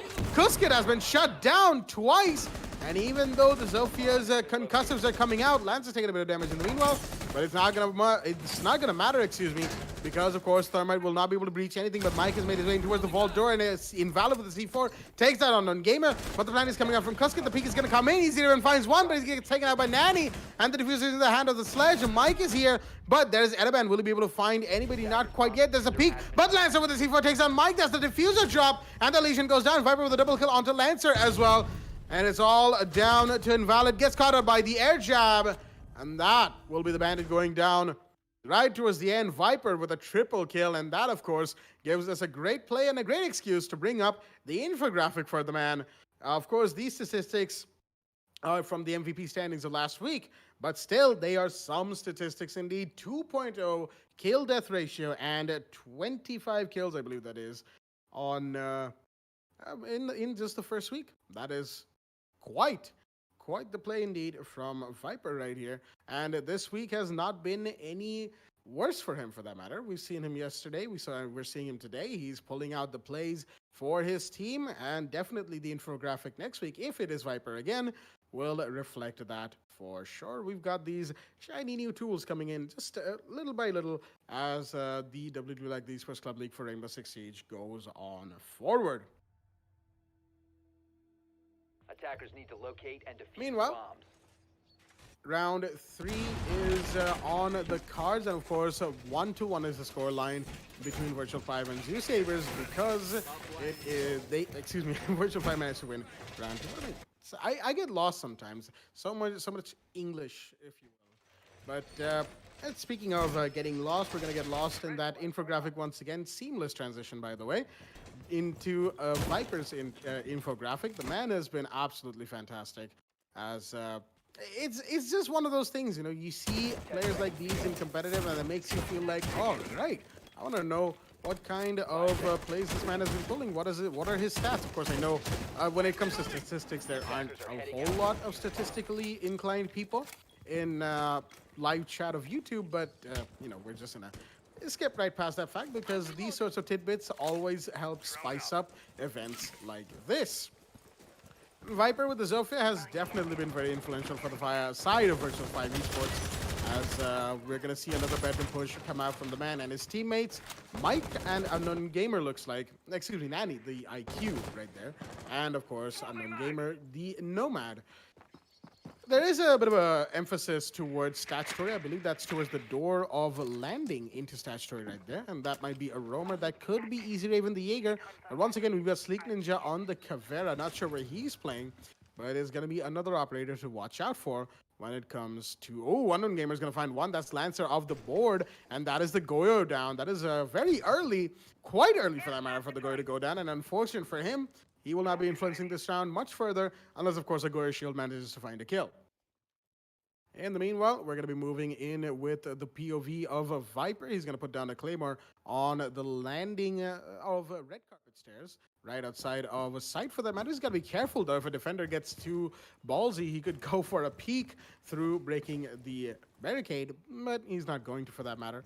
And just going to sit back, relax, chill as Virtual 5. They have the first kill. They have the man advantage. No refrag from Zeus Sabers. They're just going to chill, drone it out, and get the intel they need.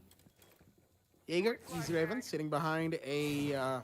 okay, we got flashbangs being thrown in, and the ADS will not cast the third one. That is Raven being flashed inside a vault. He was sitting behind a Goy Shield at the metal door of Vault, but we've got Mike here taking away the wooden part, the soft part of that reinforced wall as Kusky is going to be going for it. But Viper takes up the damage from the drone hole. That's Raven with that.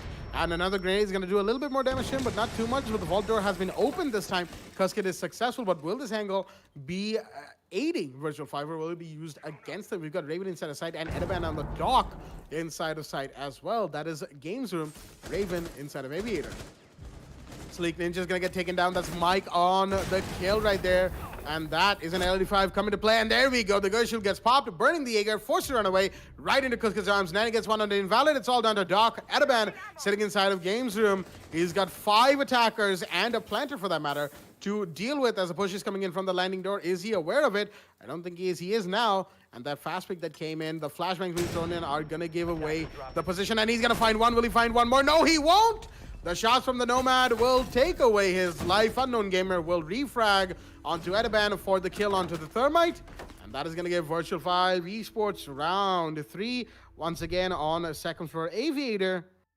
As oh boy, V5, they are definitely not happy going into these last 2 rounds, rounds 2 and 3, of having lost Dining. There's a definitely good portrayal of skill from the side of V5 there. And we know for a fact that Zeus Sabres, they're starting off on rather more advantageous position. You know, they did go to the side of dining and kitchen. They happened to win that out. Trophy room, not something that is working out for them. Maybe, Aviator Games Room is something that is not working out for them. Trophy and statutory room is not what they'll be going to. This might be something that might happen to be more of a turn point for this team. It only stands to see if we aren't really seeing a whole lot of denial being put to use. You know, it's only coming down to the bandit. That's all. It's either Edaban playing that or somebody else. We did have a rather changing factor in the last time they went to Aviator side is the fact that the impact rate from the Legion came in. That helped to shift the tides quite a lot, and more importantly, it only stands to see if we will see a difference coming in from the side of Virtual 5 Esports or not, and find that out as we move ahead into this match. Virtual 5 Esports, though, if we quickly take a look on the standings right now, they look very pretty on the 3rd spot. They've got 2 victories for 2 in the first week, and second week looks all the while more comforting for how their position looks like going ahead into Season 3. Mind you, Virtual 5 Esports happens to be the team that started off on Division 1 in Season 1, and they've been quite a lot of to and fro's for them. But let's see if they'll be trying to make it happen in Division 2 right now. Another fun fact for all you viewers out there, Zeus Sabres is the one that happened to be in Division 3 for quite too long. A little too long in that division. And they finally crawled their way back up on the Division 2 in Season 3 now.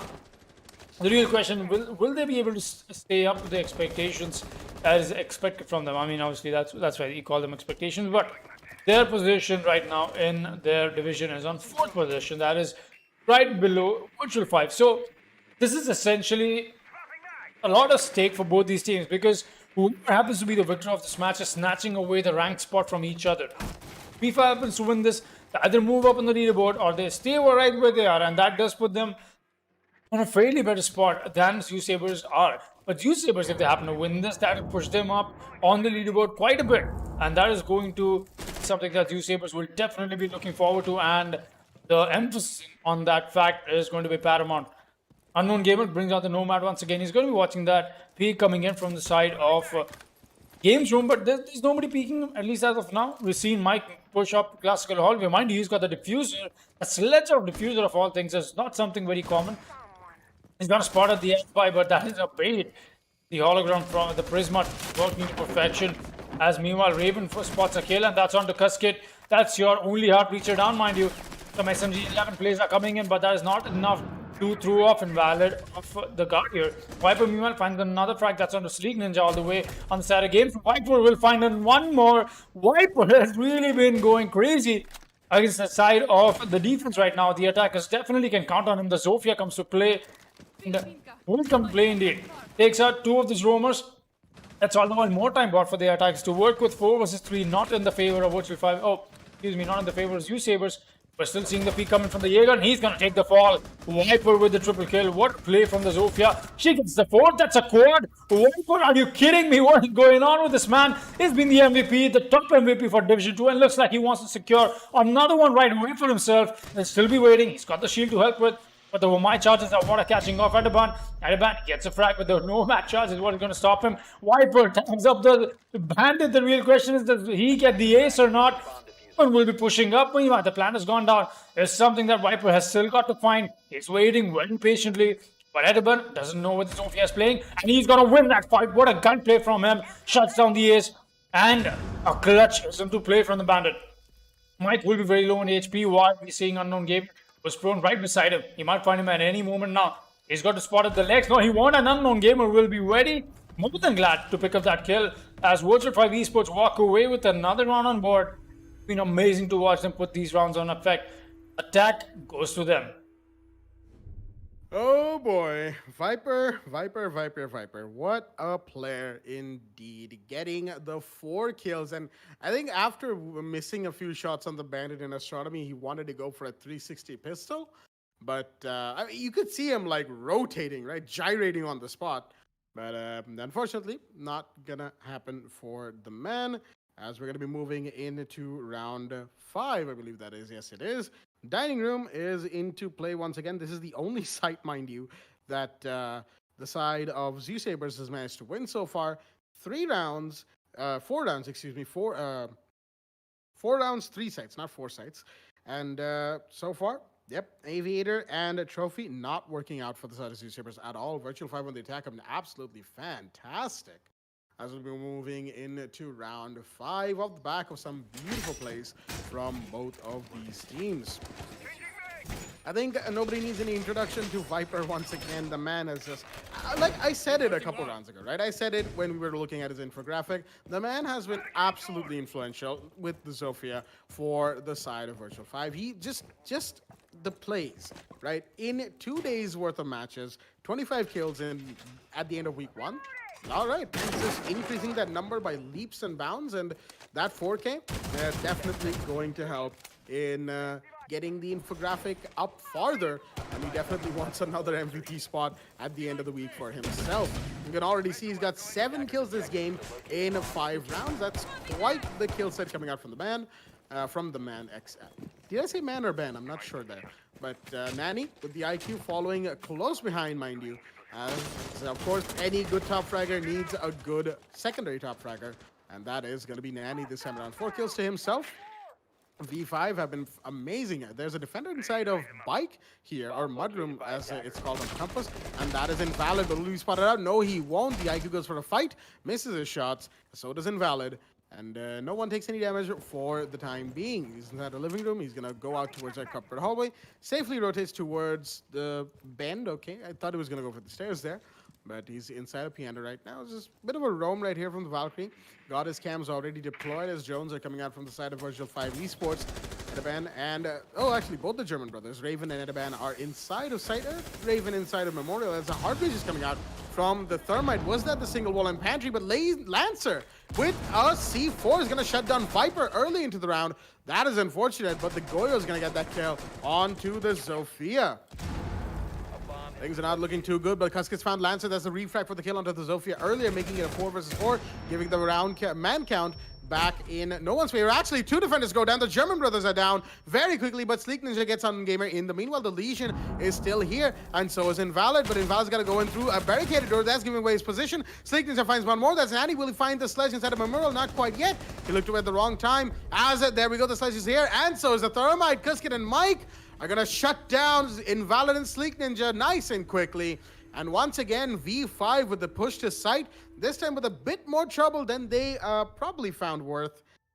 Still are going to win round 5 out, and even Dining is not going to work out for the side of Zeus Sabers. They tried to come here in a moment of choice, thinking, all right, Dining worked out for us once before, but the 3 rounds going in the favor of Virtual 5 have given them more than enough confidence to even win out what looks to have been Zeus Sabers' best side on this map, and now the score stands 4-1 on round 6.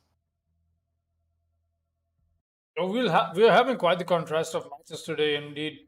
The first match started off in the favor of Vector Sports on a massive, in fact, inclination in the round count 5-1 as we were going to halftime, and 4-1 as we proceed to round 6. Obviously, it's not the halftime yet, not the end for Zoo Sabres, mind you. That is something that we've got to point out as well.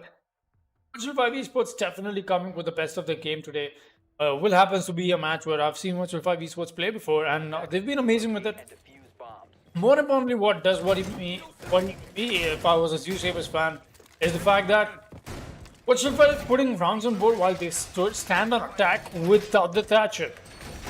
You know, in terms of how, I like to say, Willard just happens to be the new border, you also got to keep in mind the fact that the Thatcher is banned. I mean, that takes away so much utility, denial that the attackers can do from the side of defense, and the defense can take all the while more advantage of the fact, but it looks like that is not something Zoo Sabres will be tying upon. They'll still to 5 seconds to go.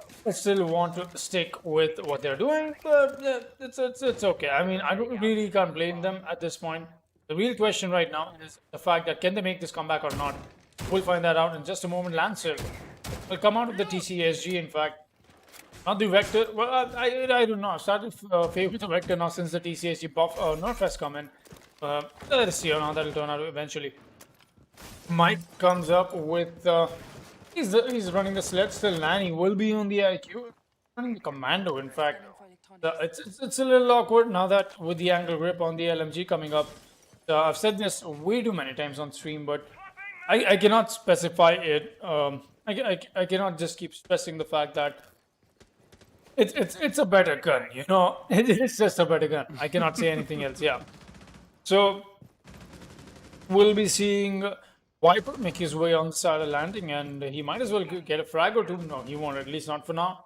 Very good shutdown from the last round was Viper getting taken out, but this time around Mike will be the one to take the fall early, and that's just ledge off the board. And looks like the kill came down from downstairs, and that is why the attackers will be focused on cutting off the rotation for the defender. That was Sleek Ninja. Was downstairs, and Valid is going to... Yeah, he's going to do that. He's going to make a rotation, and while making a rotation, he's also going to find the Legion. That's going to be Rest edified. in peace, Legion. Rest in peace, Legion, indeed. Can we get a rest in peace, Legion, in the chat, or at least an F for my man? I'm going to drop that myself in the game chat. But that out of the way, we'll be seeing Casket. Will be he's actually waiting for a little more information from his fellow attackers to try and go for the breach here. They're trying to do standard stuff, you know, get the 90 breach done, but it's something that we still won't be seeing come out from them, at least not for now. Unknown Gamer comes up with a few nomad charges. He's going to make sure that nobody is allowed to flank, at least not ease, mind you. The drone hole does spot at Cusket's feet, and he's going to take some shots for it. As the nomad, rather the Zofia charges are coming out into making sure that the breach goes down perfectly. But mind you, there's no impacts into play. That means all the utility that is being invested is obviously not something that they were expecting to use, but it is at least something that they're willing to use. Invalid comes up with a smoke, and that is also going to down and take away. Cascade Nanny is here to refrag onto Sleek Ninja. A really good smoke indeed from Invalid. He brings up a run. Really nice improvisation with that shield, but there's another shield that Raven has got to worry about, and that's the Goyo shield. He's just going to fall back. Lancer has moved his way back on the side of Maces, and look at that frag. Nanny takes the fall on the TCSG ACOG working to perfection. Invalid is going to move back, but Raven is in a really good spot to get a frag, and Invalid finishes up with the final one onto Unknown Gamer with the SMG 11 spray. As round 6 goes to Zoo Sabres. They've got an amazing round put on board, but will they be able to keep that momentum up as we take this match to halftime? Halftime it is. Round 7, a roll swap is in play, and that means, of course, Virtual 5 are going to be going on the defense and Zoo Sabres on the attack here on round 7. The score is 4-2, mind you. V5 are in the lead by 2 rounds. It's not a huge lead, definitely something that Zoo Sabres could make back very quickly. But again, it stands to see how they will do that, given the fact that they are now on attack. And As we said before, Border and Villa share a huge similarity in the fact that attacking teams tend to take more rounds than is thought to be, usual. Primarily because we look at Border, we look at Villa, think, all right, these maps with the way Siege is played currently is a bit of a defender-set map, and then the attackers come in and say, are you sure about that? So, given the fact that Zotac are on attack right now, I wouldn't put it past them if they were to equalize and maybe even take the lead, be the first ones to go into the fifth round one for themselves. But again, that is speculation for the future. We don't know what's about to happen. Virtual 5 could very easily take a back-to-back rounds all the way to victory, Defenders, protect your and bombs that would, from of being course, defused be by attackers. a bit of a shocker, mind you, if they managed to take 3 rounds from the side of Zotac instantly post-roll swap without a single fault. But of course, perfect rounds like that are few and far between, as V5 are going to have to work for that victory. We've got the new gadget already in play from Kuskit. That is the proximity alarm. And mind you, a little bit of a tidbit about this gadget. We first got to know about the proximity alarm from the voice lines that were data mined for Maestro and Alibi way back in Year 3 Season 2, Operation Parabellum. Then, more recently, when Harry was revealed to be the new Six behind the scenes of the Rainbow Six universe, he had a gigantic board of gadgets and operators and profiles and whatnot. And the proximity alarm's true shape, what the gadget looked like, was spotted there as well. That was, I believe, at the beginning of Year 4. So this gadget has been a long time coming, and safe to say that Castle having it is one of the decisions that is going to allow defenders that little bit more intel. Although right now, people are very give or take with it. It's going to take time for that gadget to really come into its own, as is true with anything in Rainbow Six. New operators, new gadgets, new loadouts, new metas, new guns, you name it. It's going to take time, and it'll be interesting to see as we move into the future of not just this WB Black Esports Club League, but farther Rainbow Six in the future, how that gadget is put to use. We've got drones coming in onto where Nani is sitting in statuary right now from the bedroom area, but he's got a castle barricade on the statuary door facing Astronomy, protecting him from that peak for the time being, and Kuskit is here on Games Room, not Trophy Room, holding it down, but one of the castle barricades gets taken out. That's the one from Bathroom to Astronomy, and that's going to force the castle back, but no, there's Easy Raven here, but Nani gets the refrag onto Raven for the kill onto Kuskit, making it a 4 versus 4, equalizing the man count, while we are just going to cross the minute 40 mark on the round right here, as round 7 looks like it's going to be an explosive one from both of these teams. Hibana's going for a beat somewhere else. That's Edaban with the Exkyros pellets. That should be very interesting as to where that's happening. Unknown Gamer on landing, he can hear somebody shuffling around right next to him on the stairs, I believe that is. And that could be a confrontation very soon. Mike here, sitting on the main stairs, and that's a Nanny, the Jaeger. Oh, okay. That happened. But yeah, Nanny the Jaeger sitting down the red carpet stairs, shuffling around. That's the sound we were hearing when Unknown Gamer's perspective was into play. But again, nothing too exciting happening from both of these teams right now. Oh, never mind. That is Nanny taking out Lancer, but he's going to get refracted by the Hibana, who is right there with him. And Adaban gets the kill onto Nanny. That is a 3 versus 3. A proximity alarm is going to find the location of one attacker. That's by the Fox window, but the Hibana's up here. Gets the kill. Unknown Gamer, that is, with the SMG-11, but it gets refragged onto by Invalid, the man who was being spotted by the proxy sensor. But here's Viper with the Vector. All right, actually, suddenly it's a 2v1 down to Sleek Ninja, the Nomad, to pull something out. Pull something special for the matter. He's actually already found his way towards this vault door, and he's going to find one. That's Viper down. It's a 1v1. Sleek Ninja could potentially get this clutch right here, but will he be able to? Mike is here on the main stairs door of office, and as the fire subsides, the plan is coming out from Sleek Ninja, but he's in a position where he could be peeked from the door of study, but will he? Mike's going to go for the peek onto the rotation, not the rotation, the line of sight that's been made here, and meanwhile, Nomad might be going for a peek. No, he's just waiting in aviator room so stealthily, and Mike is going to choose to walk. No, he's going to run for a big giveaway position to the Nomad. Shots are being fired, but no, Mike isn't going to connect him, so he goes for the line of sight, and there you go. Mike with the kill takes down Sleek Ninja. He wins the 1 versus 1 and is going to comfortably get the counter defuse down, and that is going to win out the 5th round for the side of V5, as Invalid mentions that apparently Z-Sabers just got pranked. Not sure what he's referring to. Could be the proxy sensor, could be a whole number of things. Oh, wait a minute. Did they think the site was statutory? Oh no. Oh no, Zeus Sabers. Oh no.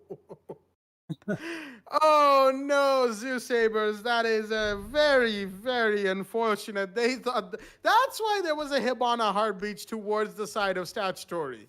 Because they thought that was the site, when in reality the site was Aviator. All right. Well, this time it's going to be Trophy for sure. Trophy and statutory from the side of the defense right here, V5. They are 5-2, and the lead that they have has extended to 3 rounds going into round 8. That was a nice wave coming in from them. Looks like they pulled a SSG Villa as well, the first time the SSG strat was being employed, the attackers thought the fact that on Clubhouse, obviously, is the site is above. It's CCTV, or it's even gym, because they had the jacuzzi wall and the CCTV wall being reinforced. But I'm going to refrain from talking a little more about Clubhouse because I'm afraid that the curse might just follow its way back. Yeah. But that's a nice bait and switch from the side of Virtual 5 Esports. They definitely played that well and perfectly using the way that they had their utilities emphasized and the way that they intended to play that out. It did pan out well for them. And in their advantage, mind you, baiting Zeus Sabers into thinking that the site is trophy and statue. Nani will be playing the Jaeger once again. He's got his ADSs all set up in perfection on the side of the games room, as we'll be seeing the push from the side of the attackers happening from a multiple of angles. You know, it's multiple locations that they're converging from, but it's got to be essential on the top floor. Mind you, will happens to be one of those maps where you can even happen to get yourselves a horizontal push established, and that works just as well. Raven makes his way already on downstairs dining room, that is. Watching for anybody trying to get a little too cheeky, maybe. Gets himself, but oh boy, Unknown Gamer is going to start things off with quite the destructive start here indeed. Unknown Gamer finds a frag, and that is going to be on the Nomad. And that's a very interesting one as well. He's got the shield to work with, and mind you, he's playing the mute. So, being the denial and more of a semi-support operator, happens to be somebody that you wouldn't really expect taking frags on, but that is something that has been helping Virtual 5 Esports into putting those frags on board. Let's see if we'll be doing more of that eventually as we proceed later into this round. Raven still making his way up here. Meanwhile, Viper will be downstairs. It looks like he's trying to find the attackers who've made their way downstairs themselves. But Unknown Gamer in a very good position that he could be working in cohesion with Mike, who's playing close to this unfinished breach, and that is actually a strategy being employed by them. But the Hibana is going to win that fight. And that's the first frag being dropped on the side of the attack. Etaban is going to take that frag very gladly. Unknown Gamer playing very close. He's got himself a shotgun and SMG-11 to work with, but the shield is what is stopping the push happening. A C4 goes out. It's not going to connect anybody, as they've already moved back into their safe spots. Another flashbang comes in. That's not a place that Unknown Gamer can walk out from, and Etaban will be more than happy to collect that frag for himself. Nani, meanwhile, comes up with a refrag that's onto Etaban, though, mind you. Ibana goes down. Excuse me. Lansoul picking up a kill of himself, and Kaskid is going to be the one to take the fall.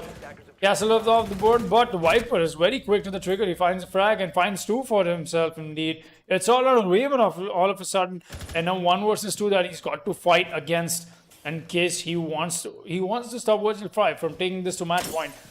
Legion mines being farmed, and that does give away the position of the Zofia. He takes a few shots from the Jaeger, and now that position is given away. The push from the Legion is coming in as well.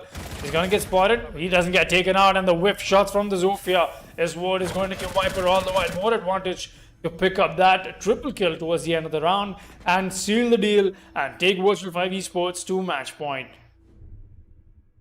Alrighty then, Virtual 5 Esports on match point, going 6-2 so far against Zeus Sabers. This match, I mean, from the looks of things, has been pretty much a repeat of the last round, the last match that we had between Vector Sports and Team Waha on Consulate. VS won that 7-2, of course. And so far, 6-2. And I'm looking back at my round history right now. It looks very, very similar to the one we had with Vector Sports. It is, for that matter, the first round went to Zeus Sabers. And the 6th round pre-roll swap went to Zoo Sabers as well. That's the 2 rounds that they win.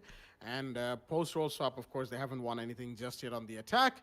That has been, of course, Virtual 5 show through and through. They're going to be moving to first floor. That is a dining room. And we are going to be moving into round 9 nice and quickly. Round 9, of course, means the situation in round 9, of course, means Attackers need to that it locate and is defuse as many currently bombs match as they point, can. 6-2.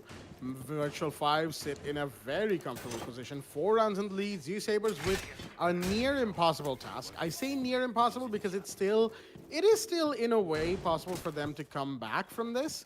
But to make that comeback, they would have to win 4 rounds back to back without fail. And with the way Virtual 5 has been playing, I don't see them pulling that off.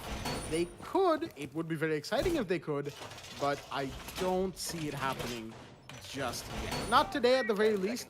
But, you know, some rounds have come very close where V5 have won out just by outplaying the last remaining member from Zoo Sabers. But again, that comes down to just one round, which is like a drop in an ocean, if you will, if I were to get a little metaphorical here. But we're going to stop the metaphors nice and quickly as we're going to look at this strat coming out from the side of Virtual 5. They've got the triple wall of dining room completely open towards that little entryway into kitchen, prep room I believe that's called. And there's a castle barricade with another rotate towards the stairs going downstairs. Fairly well organized from the side of V5. They've got plenty of angles to make a quick exit should they need to, but also make a quick entry if it has to come back to a site retake. All right, drones are coming in as, ooh, Nanny's gonna find one. That's Edaban out the board. The Ash is down, not sure what that happened. Oh, this angle. We've talked about this angle so much.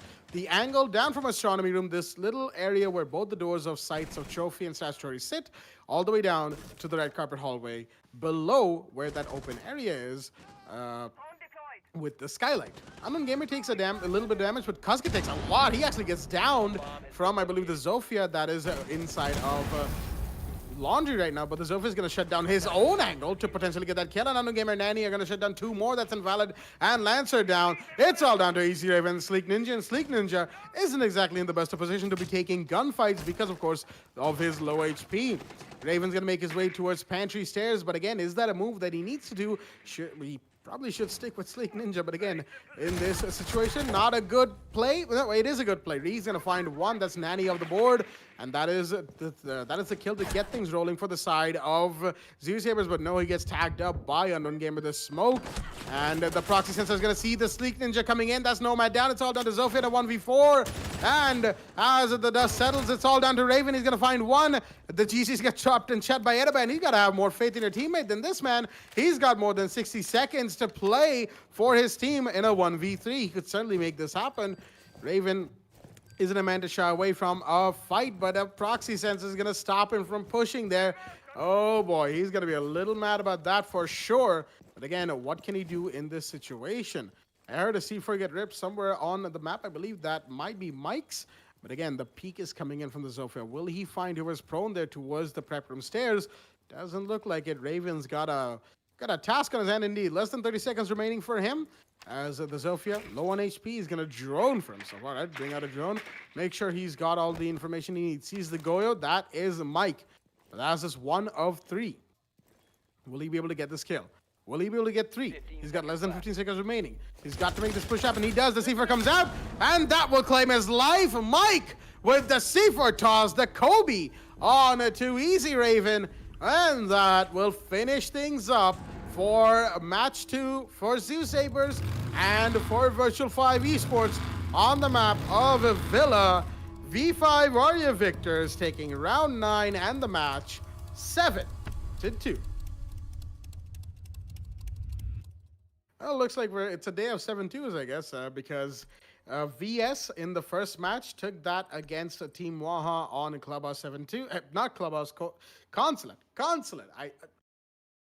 Consulate 72 went to Vector Sports, and of course, Virtual 5 on Villa. Right now, we saw the 72 come out in their favor against ZU Sabres. So that actually finishes up the second match that we had for today. We've got two more coming up. Newcomers will be taking on Phoenix very shortly. And to wrap things up for the day, the Peacemakers will be taking on Kira Esports. Two more exciting matches coming up to your screens with a lot more Siege action coming to your screens very shortly. Right after this break, stay tuned.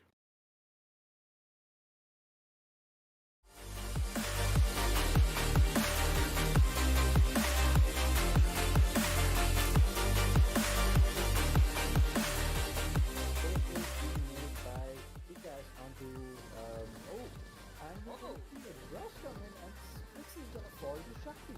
Sana's gonna fire some shots down range. He's not to be a complete logic said so there's one guy sitting behind the Aquabar and he's gonna get fired. He has no idea they're actually right next to him. Ash plant. The smoke's gonna connect behind that. That's gonna give away Smoke's position. The Ash is gonna push in. She does not know the Smoke's front, but she's gonna get him as well. And this is a complete collapse from the side. Oh dear. PM. Oh my god, what just happened? Connect from the side of Stoneheart. That's going to be Linfo and Resto off the board. It's all down to Adelaide. She has a minute. He has a minute, my bad, to make this happen. It's probably been called out that Maestro is inside Garage, and yes, Adelaide takes him out. He used it to get 2 kills.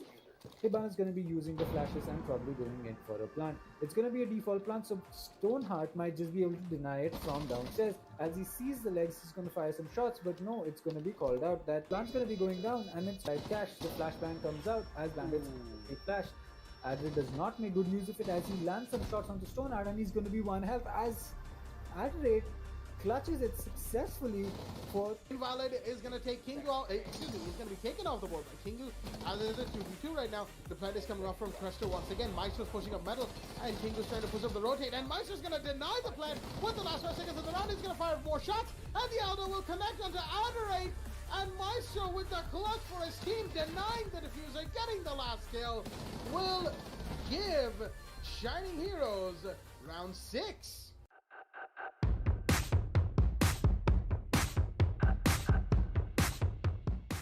Smoke canister as well as 50 seconds left in the round, and Neverdime gonna have to push. It's now or never for them, as without getting the plant off, they won't be able to extend the round timer.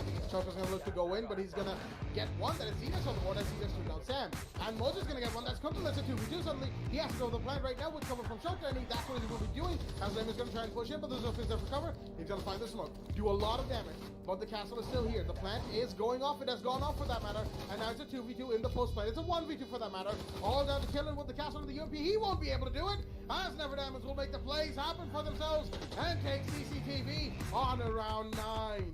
Right there, he's going to take down Nanny using a bullet hole boost right there. The woman gets the kill. The slice goes down as well. That's Flanker taking down Mike, as Royce is taking down Cruzy in the meanwhile. The reflag had happened. The Ash charge away as well, as looks like, oh, he's going to get one. The thermite goes down as well, as he makes the rotation, and Flanker's going to get another one. That's a triple kill for the Legion right here. What is the man doing? He is ripping through Virtual Fire's attack, and Viper seems to be the only one remaining for the side of Monka's at the door of Workshop, or Servers as you will. There's a runner come from Lusty Boy, but no, that's going to be the distraction, Mikey, because Flanker gets the 4K through the window of Supply Room.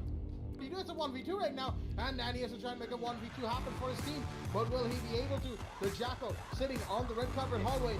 He doesn't even have the fuser, and only so much time left for him, as the class is going to be shocking away, chipping away at his HP, leading him towards the Kite for the eventual kill, as Jackal's going to go for the beat. The Kite's hiding, and that is Dash right here, as Jackal wants to make this one happen. He's going to shot from Nanny. He's going to connect, knifing the Clash and getting the headshot while trying the ADS on Kaid's head. What?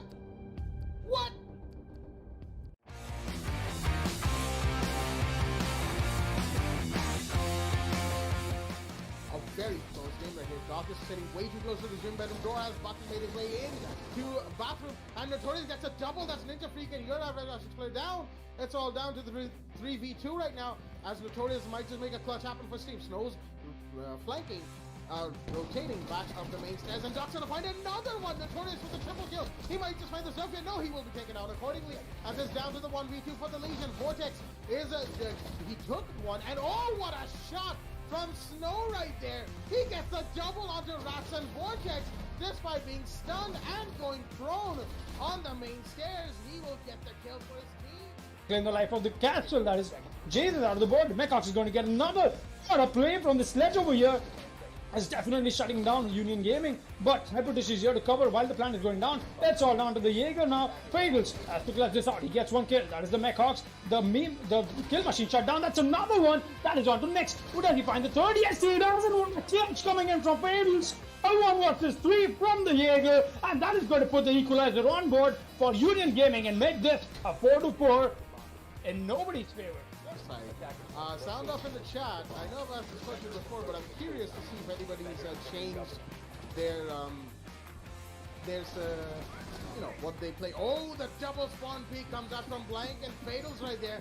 The French boys coming to play for Union Gaming. Another defender up there. That looks like the Rook. Yep, there we go. Blank is going to get that headshot onto True and insta-healed by his French friend. And the run out from, okay, that's Fatals. Will he bend this over? He does! And that's a double kill for the Jock right there. He also sees the Hibana and takes it. And Union Gaming with a flawless round off the back of some insane plays from the Jock and the Rook, Fatals and Blank. As they are going to take match point by winning round 10. These will come down 82nd now.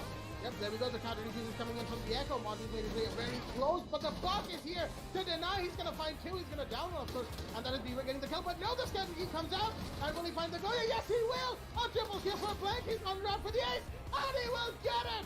Blank on the Buck with the ace to give the round to Union Gaming. Is going to win out round 4 right here, off the back of a very fast plant from the Monty, surviving a C4 as well. Of course, the Echo out there, and oh, that was a C4 throw. That did not connect. Definitely going to push it in. He's going to find Mute, and oh dear me, Beaver, he does find Jesus, but Skipper goes down. And as I was saying, Beaver nearly took down his own teammate as Skipper has gone down, but the Wamai goes down. That's Beaver taking another one for himself on the JV, and the Maverick pushing up to him. The IQ is coming in as well for the kill, and both of them are coming in for that matter, as Buck is now going to go for a plant in a different position, and the Echo exposes himself, and there we go. Beaver will take the kill onto Blank, as Vector Sports will win round 7 right here.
Alrighty then, ladies and gentlemen, welcome back to the WWE Black D Esports Club League for Rainbow Six Siege, powered by LG Ultragear in association with AC Fibernet, Zotac Gaming, and Games the Shop.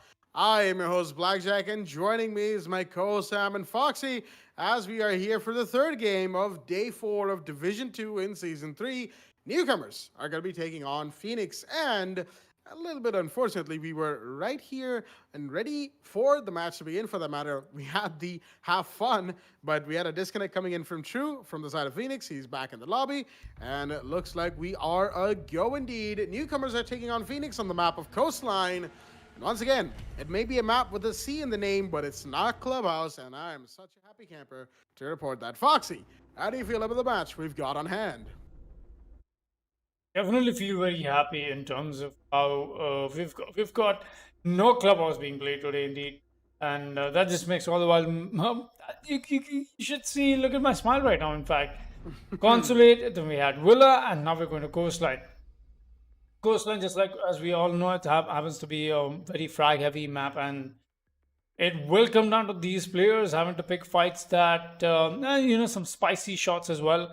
And I see on how many of those we will be getting for ourselves. Capital is going to be the first one to take the ban phase, and we ban first. All right, from the side of Phoenix, that is, they'll be starting off on defense. That means they want to take away and cripple whatever advantage that this side of the attackers can bring out. That being said, Newcomers comes up with the Montaigne ban, that is, and all right, looks like they're a little slow with their bans. They want to take their time, but meanwhile, coming back to the standings for both these teams, mind you, we did have Hypertissue taking away the MVP's fifth spot. That is with a 0.8 KD, though, not something that we've got a marginal difference indeed in terms of how the KD ratio has been and on these divisions. In fact, the spot that is above Hypertissue is no, actually he's not indeed. My bad. Oh no, he is. My bad. Once again, Lancer is the one above Hypertissue from the side as you Sabers. And he's got a KD ratio of 1.6, while Hypertissue has a KD ratio of 0.8. That's the half of it. You know, the dip down is unnatural, and it just shows how much of Division 2 happens to be a heated division indeed. So it only stands to see how things will turn out as we proceed ahead into this. But meanwhile, the standings, as I was speaking about, Phoenix, they sit on the fifth spot. They are eligible for a little bit, or I would say for the prize money, but they are also just one rank away from taking the relegation onto Division 3. While we have newcomers that do stand on the last spot, but now that with the win that they accounted for themselves yesterday, I think that should put them up on the leaderboard. But let's take a quick look at both these rosters. Meanwhile, Adam, AMST, Optica, Solly, Satish, and Lordbane on the side of newcomers. And as we load into this match, we'll be seeing the side of Phoenix take us to attack, and the roster on there, and a defense rather, is going to be Hypertissue, Z Panda, Stoneheart, Mechhawks, and True. Seeing them take the side of Uka first, as that is something looks like they want to be emphasizing on. We get it. True will also be bringing out the Valkyrie. That's all the while more nice, more good stuff indeed. Because I like for myself some good information ops when it comes to fragging. You know, I want to frag on a map. I want more information for it, and that just brings out some amazing stuff that we'll be getting to watch. But mind you, not getting newcomers out of this equation. They happen to have themselves an amazing show last night, and that was the win against Team Waha on the scoreline of 8-7. Did go overtime, but they managed to get themselves an early advantage. It was 3-1, and then Waha started picking up their pace took them to overtime. So it only stands to see if we'll be seeing Phoenix do something of that sort, or will we just see newcomers walking over the side of Phoenix. Z Panda comes up with a bottom floor hold. He does get spotted up by the drone, and he's going to take that out as well. The Jaeger will be playing in off. This is going to be very steady and, in fact, very comfortable in the spot that he's trying to play on. He's got the push coming in from the side of Atom any moment. Now the ZIQ with the LMG will be finding the site of the Jaeger any moment, and the Jackal will be the one to get a track down. Indeed, I'm not sure who that is being tracked, but Hypertissue and True will be on site though. They're still staying still staying very comfortable on where they want to be. As well, it looks like never mind. We'll just come back to the game here. We'll be seeing a possible push coming in from the side of Atom, and got to pick up that kill any moment. Now, no, but the Z Panda comes in with a wide peak and claims the life of Atom. That's something that you wouldn't really be expecting, and I think that is what Z Panda took an advantage of. Took away the life of the IQ, and that's a really good shot coming in from him. Trying to find more though. Z Panda on the Jaeger. There's any moment now. He's got to peek that again, and it only stands to see if he'll be converting that frag or not. Comes in with a re-peek. Was the Jackal that will be greeting him any moment now, and that is Lord Bane, mind you. Lord Bane on an amazing last night. Doesn't get the frag, but the follow-up doesn't come in as well. Jaeger being very elusive. He's going to get tagged along quite a bit, and the finisher finally with a re-peek on the triple peek indeed. Some pre-fires are coming in, and that is almost going to dodge the bullets. But what a shot from Lord Bane! Good boy! That was one hell of a shot. True goes down, and that is just something we all love to see. Some classic Lord Bane plays from the man himself. AMST meanwhile gets a kill onto Hypertissue. It's all on a Mechhawk and Stoneheart, but Mechhawk is going to get tagged along from the doorway, but he's going to fall back and reply with an amazing answer for himself. Shotgun in hand, meanwhile Salty Satish is going to find Stoneheart. It's all on a Mechhawk, and he's going to face the heat from Lord Bane as newcomers come up with the round one. On board for themselves, really well played by them indeed. And I just cannot emphasize the fact that Lord Bane happens to be that one spearhead that has been amazing for newcomers to come up with, and is looking way better than he was in the first two seasons. Season 3 has been amazing for this man, and it only stands to see as we go ahead on to round 2. Round 2 is going to be in play right here, and of course the first round going to the side of newcomers on the attack. And as Foxy said, you know, Coastline is one of those maps that is a little bit frag heavy. There's not really too much hard breach required when it comes to this map, for that matter. You know, there's some spots, excuse me, some spots that could use a hard breach to gain an extra angle, or maybe have a place where you could rotate from. But outside of that, there's not an emphasis on hard breach other than like you see in other maps. For that matter, Coastline, of course, can be played entirely without the use of hard breach at all, but, you know, newcomers, they want to make sure they have that avenue covered just in case they need it. They have AMST on the Hibana, and actually Thatcher is being allowed to play this game since the attacker bans are Capital and Montaigne. And, well, we all know Capital. He can be pretty useful when it comes to Coastline, so banning him, his arrows, his fire and smoke bolts, that makes sense. It's, again, one of those bans you see quite often when it's not Montaigne or Thatcher, for that matter. And the Sam Thatcher is not being allowed to rest his old legs. The SAS operator, one of the oldest in the game, is going to have to run around just a little bit more today. And going to have to prove his worth today with the game of newcomers against Phoenix. I was stuck between the words between and against. That's some irony right there. But we do have newcomers on the attack once again. They have to make sure they get the rounds on board. So do Phoenix. Early game, not a whole lot to say about that. We've got Lord Bane already breaking down the door to Sunrise and going on his drone. But we do have a little bit of an emphasis on second floor from the Jaeger, that Z-Panda right here. Hypertissue busy on the Intel devices, cameras, drones, whatever he can.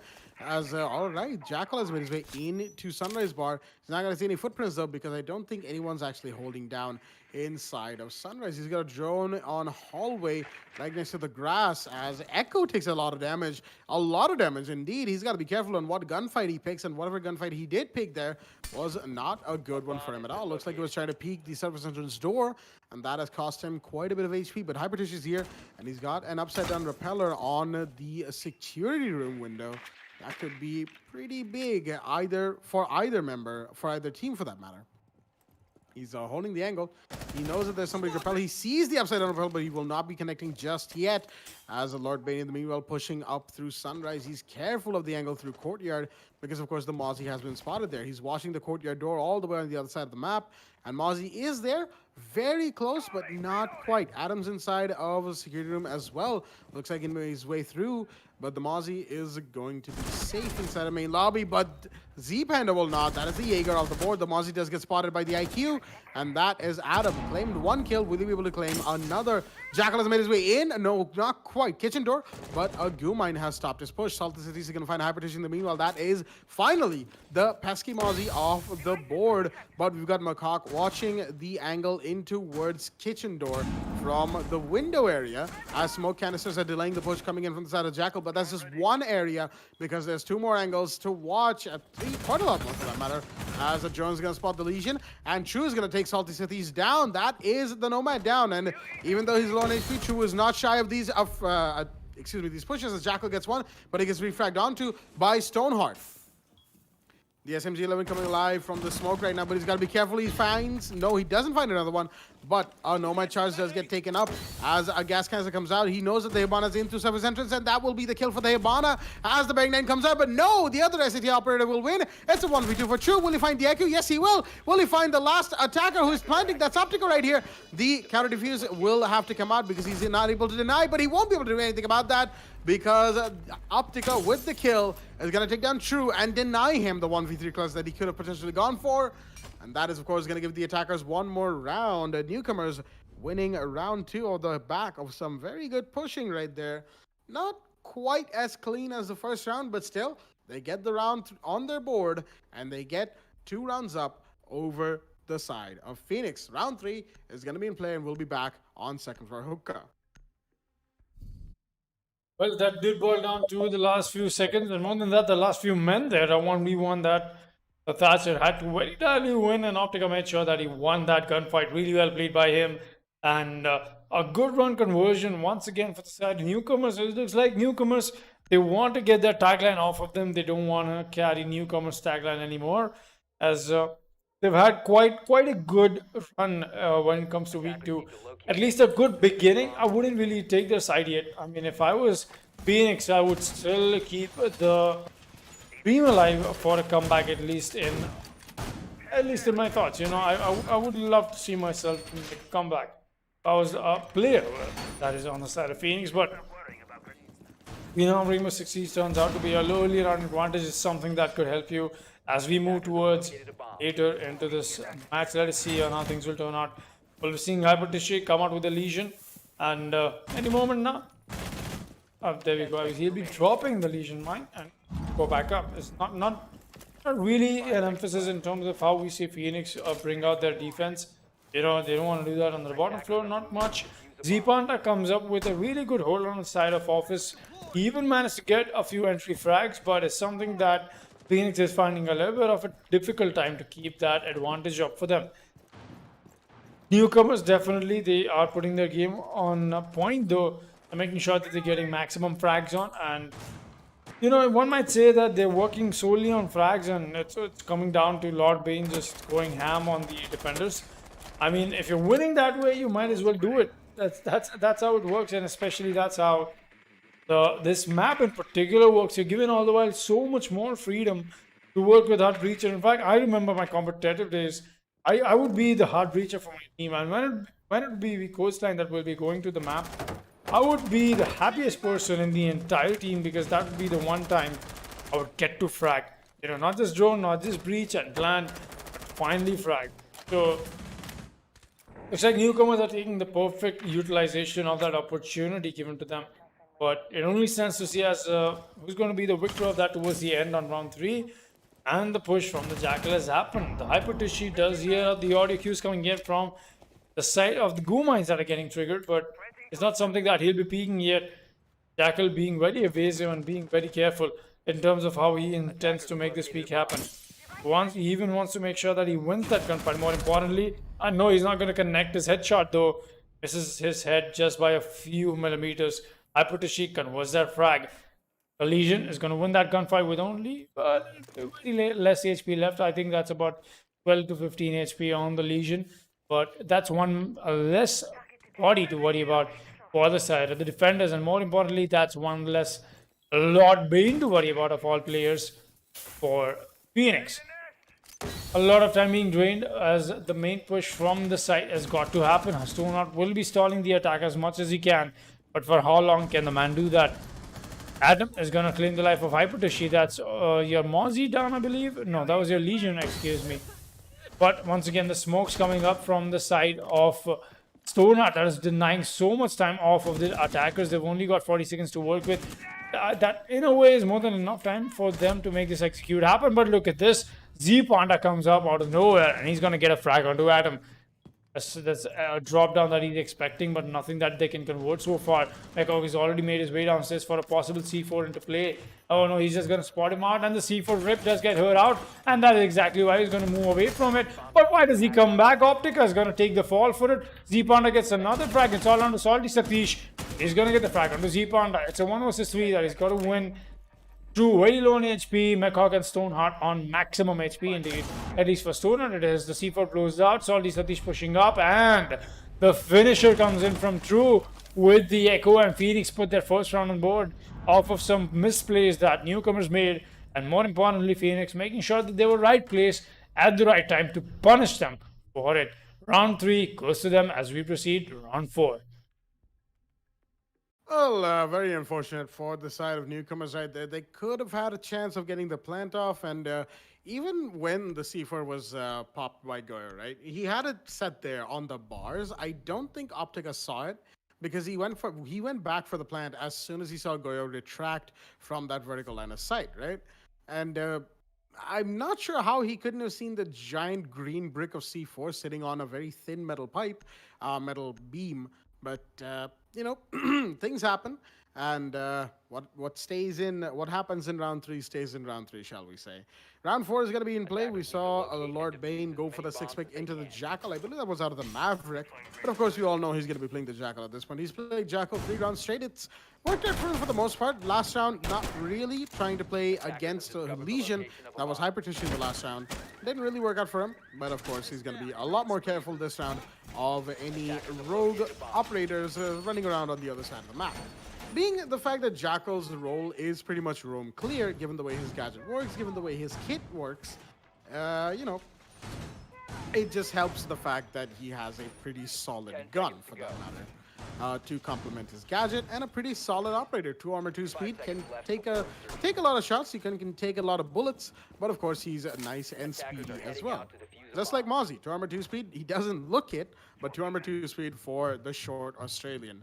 And, you know, just those little fun tidbit facts right here on a Rainbow Six. You can count on those from us at the caster seat, as we have Hypertition with the cam inside of Sunrise Bar on the window area, right behind, excuse me, that partition wall that overlooks the window. Meanwhile, just droning coming out from the side of newcomers. They're going to make their push on towards the 2nd floor right here. There we go. The hatch breach is done. What an angle from Hypertishi all the way onto the bathroom house drop of 2nd floor from the toilets of the 1st floor. But again, newcomers are going to be busy droning for the time being, and the deagle is definitely going to be heard out by the drone that's on 2nd floor. But will they get to know that there's an angle looking at the bathroom hatch drop, or will that not work out for them just yet? EMP comes out from Thatcher. That's going to take out some defender utilities around surface entrance. That's where Optica's playing, of course, with the diffuser in hand. But he's got to be careful. He's waiting for the callouts from the rest of his teammate about whether or not the plant is clear or not. And I think he's got a Valcam around here to contend with, because the way he's moving indicates that yep, there we go. He was trying to take out the default cam, but the way he's moving, he went for the default cam. That means he's being spotted in this area. At least, I don't think right here, but he was being spotted closer to the surface entrance door. That means that there's a Valcam in this area, and Hypertition is doing a good job of hiding it, as Optic's going to go for the push towards, I believe that's kitchen window for the time being. Hypertishi very quickly cycling through all of the intel devices that he has. He's got somebody above him, but he's unaware of that fact, as Amst and Lord Bane are going to find 2. AMST and Lord Bane taking down Mekok and Stoneheart, making it a 5 versus 3. Lord Bane's taking a lot of damage, though, but he's going to find another one. He's inside the kitchen. He gets refragged onto by Hypertishi finally, but not before he takes on True, making it a 4 versus 2. Will it be a 4 versus 3 versus 2? No, it will be a 4 versus 1. Make that a 3 versus 1. Hypertishi with the C4 as AMST took down Z Panda. Optica goes down to Hypertishi's brilliant C4 play. It's all down to the last 3 attackers, but Hypertrusi has a big advantage right now. He has the diffuser inside of the kitchen window, and the attackers have to get it from him. He's going to peek the service entrance door, not going to get anything from that, but there's somebody on the kitchen door right here. He's got to be careful of that peek that could come in at any second. He's going to have to move out, and on the hallway finds Adam. That's a big kill right there, to triple kill for Hypertrusi, actually. That means he's on the ace clutch as well if he's able to pull this off. Both attackers are pretty low on HP as the plant is coming out. Will he see the planter? Maybe not. He's not going to be able to. He hears the sound cues and the marks coming out, but no, the attacker, the planter, is going to be able to get away nice and quickly, and that was Salty Satish. The Buck, AMST, and Salty Satish are all that remains for the side of newcomers on this attack right now. Hypertrusi is going to try to get an angle into courtyard, but no, he's working against the time, mind you. Less than 30 seconds, less than 25 seconds remaining for him as he's come towards the hallway first floor. He might be looking for an angle outside of kitchen window through this pool entrance window, but again, not going to see anybody. Time is ticking away, and it doesn't look like Hypertrusi will be the victor here. More marks coming out from the cameras that he has placed down for himself, but again, will they matter? He's going to go towards the counter defuse. The peek is going to come in from the attackers. He's going to go it, but no, he didn't have enough time and nor enough space to do it. Salty Satish with the skeleton key on the Buck is going to leisurely take that kill. And of course, that means newcomers are going to be winning one more round. That's round 4 on the board for them, and very well attempted by the Valkyrie Hypertrusi, but unfortunately not in a position to make the plays happen. He went down, and round 3 goes to newcomers. 3-1 is the scoreline on round 5.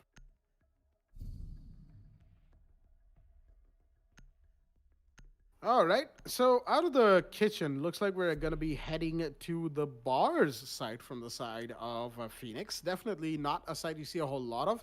Malcock is going to go out of the Ella into the smoke right quick. And the Wamai is in place, so that means double denial from both Wamai and Jaeger, as Salty Satish is going to be taking the Buck out of the Nomad. That is another 6-pick for this match right here. Defenders, protect your bombs from being defused by attackers. Looks like 3-1 being the scoreline. Phoenix is opting for a bit of a unorthodox, shall we say, play. I wouldn't really say unorthodox per se. Blue Bar and Sunrise Bar is a site we've seen quite a lot of times when it comes to Coastline. I would probably be calling it unorthodox if they were to go all the way to Penthouse, because that's a site we don't see at all, for that matter, when it comes to Coastline. And it's, again, one of those weird things that has changed with the meta of Rainbow Six over the years. Penthouse used to be one of its strongest sites, shall we say, but over the times, it has just become one of its weakest sites for now. Meanwhile, we got Z Panda putting down castle barricades, one on the 90 hallway door we saw him put down, one here on the hookah lounge window that overlooks pool. That's, of course, one of the spawn peak areas of Coastline as well, but he's going to block it off for both himself and the attackers, as we've got a breach on the sunrise window that Adam might want to be careful of. He's not going to have to be, though, because he's already in cover and droning into offices, trying to find any defenders in this particular area. No one will be, of course, and Adam can safely drone around and maybe even make an entryway through here, because of course he will need to make the push towards side happen. Z Panda sitting on the second floor, making some vertical lines of set for himself inside of a billiards room. As Hypertrusi is going to find Lord Bane. That's a huge kill. The Jackal is down. Lord Bane, one of the most influential operators, one of the most influential players for newcomers, is off the board. And that is going to put newcomers at a big disadvantage right now, as they are left in a 4 versus 5. But more importantly, the loss of Lord Bane is going to be hitting them hard this round, I feel. As Phoenix, they are definitely going to look at that kill feed. They saw that kill feed and they'll be thinking, all right, we can definitely have a better chance of winning this one out. Meanwhile, Lord Bane, you can just see the man has 6 kills for himself, 6-1-4, as AMST and Salty City share 4 each, but Hypertrusi, meanwhile, has 5, as Z-Panda is going to go down to Optica the Thatcher. AR-33 coming alive for the man on the Thatcher, as the castle is going to be the one facing the music right now. But Optic is going to be refragged onto by Hypertrusi. That's a double kill for the Jaeger. That's pretty big as well. He's going to find another one. Yes, he will. That's the Hibana down. That is triple kill for Hypertrusi playing on second floor. The man has been absolutely fantastic. He's even dropped the diffuser here, as he's got another operator to contend with on Aquarium. That is the Buck, who's breaking the soft wall right behind him. But Hypertrusi brave enough to not go for that peek just yet. He knows he doesn't have to, as Adam's going to find True in the meanwhile. He's going to go for a prone angle right here on all the way through billiards room. As Salty Satish, he's trying to find where this Jaeger is. Adam, in the meanwhile, is inside of office, is trying to find more defenders for himself. But will he be able to? There we go. Happiness goes down. Salty Satish with the refrag on for his teammates, making it a 2 versus 2. They've got less than 40 seconds remaining, so they've got to make a push happen any second now. McCock in a good position in the hallway. He's gone prone, though. It's going to expose him through the grass for a bit, as Stoneheart is holding down inside of sight. Oh, the prone peak works out for McCock. He's going to find Adam, and that is going to leave Salty Satish, the only man remaining with the diffuser. Less than 25 seconds of time. He's got to come in for his team. He's got to come in clutch right now. But will he be able to? Wait a minute. He's just gone crouch. Are they conferring? They don't have much time to confer either. The push has to happen. It is now or never. And he's going to be looking at a blue bar through the prone peak. And no, the smoke will find him instead. McCock is going to get that kill on to Salty Satish through the SMG-11. Through a nice little angle that has been established with the shotgun earlier in the round. Good shot as well. And that is going to give round 5 in the favor of Phoenix, making the scoreline 3-2 on round 6.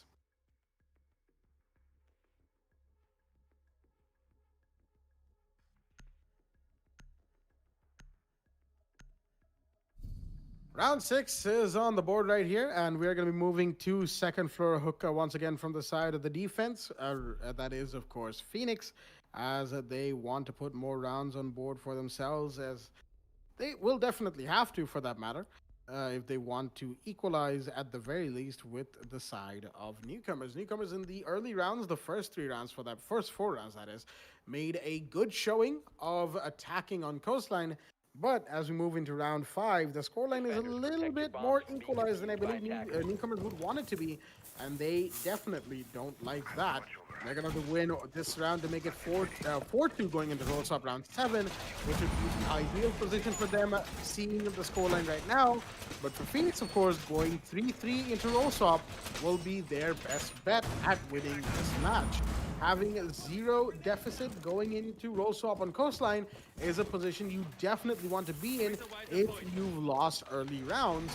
And Phoenix look like they might be able to pull that off. Once again, a bit of a trend that is being observed right here is the fact that when Lord Bane goes down, ooh, okay, Adam. Oh, the man's facing a bit of a pingish, it looks like. 200 ping for the man. Not exactly a good situation, but doesn't look like newcomers are calling a rehost just yet. Optica says it will settle, and all right. Lord Bane says that, yep, Adam isn't able to frag because of that particular ping situation he's caught in. But again, if they call for the rehost, they would probably be able to. But there's a lot of rules and whatnot in place in the meanwhile, as we've got an admin call coming out from the side of Phoenix. Oh boy, these are questions that are going to be leaving towards the admin right here, as we're going to ask whether or not newcomers wants to rehost to get Adam's internet, his ping, in order. Newcomers would definitely like that. Having another player at proper playable condition is definitely something you want to have, because of course 200 ping is definitely not a good situation to be playing in. And looks like we will be going into rehost post round 6, that is, and that is of course gonna remain for the end of the round, as Lord Bane going for a lot of quick peeks onto the Sunrise Bar defender. That is not going to work out for him, of course, as he doesn't get any kills. He doesn't get any damage either. So, you know, it's a bit of a win-win situation. Not quite. He would have preferred to get a kill there and then move in with, an extra defender down. But he's pushing towards offices with the help of Adam right now. And he's going to want to find some footprints. But again, it's I think there's a Jaeger in here somewhere, or maybe not, as I don't think there's a defender inside of offices for the time being. There's no peaks coming in. Shots are being fired all over the map. But Lord Bane in here inside of offices. He knows that there's somebody probably towards a security room, and he's got to be careful of that, as Hypertishi is inside a main lobby. However, he's going for the peak to security room, but there's a claimer from Adam to shut him down. Meanwhile, we've got Lord Bane pushing up through Blue Bar. He might just find whoever's in Sunrise. is going to go for the scanner, but not going to find anything just yet. Z-Panda is holding the angle on the Sunrise door as the Jackal is definitely going to be heard out. And will he be seen though? The shots are fired, and oh, Z-Panda will be the one to win that onto Lord Bane, but Adam finds another one onto Hypertishi. That is the Jaeger of the board, equalizing the man count very nice and quickly. Again, Lord Bane is down. Newcomers have to be very careful with how they make this push happen, as there are smoke grenades that they need to take care of as well. The smoke sitting inside his pink spot is not being dispatched just yet. Substitution Lumingo finds Makak, and that is the woman. But quickly, less than 15 seconds. All right, this round has gone by really quickly, and they have to go for the plant. But Stoneheart, with his gas canisters, has shut down another one. That's up to go down. AMSG goes down as well. They might not be able to get the plant off. They won't be a good minding the shin of the planter is going to stop them from doing anything at all.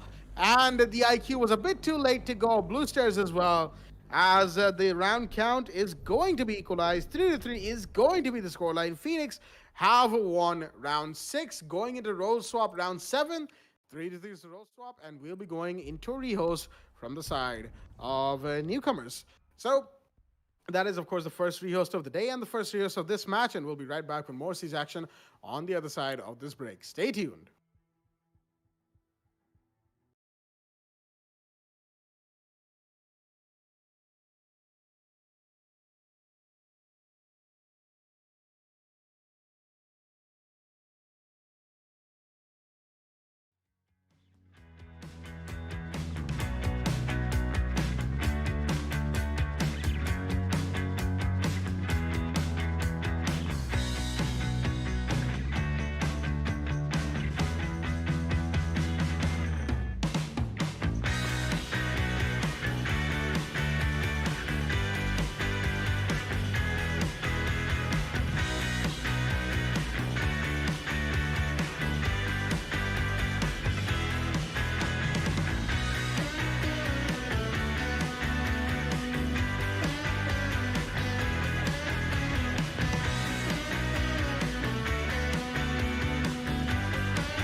All right, what is up, everybody? Welcome back to the Black Esports Club Rainbow Six Siege League, powered by LG Ultragear Association with Fibernet, Zotac Gaming, and Games Shop. I'm your host, Foxshot, and we're back from a little bit. I know the videos lasted a little too long, but we're back. At the end of the day, we're here.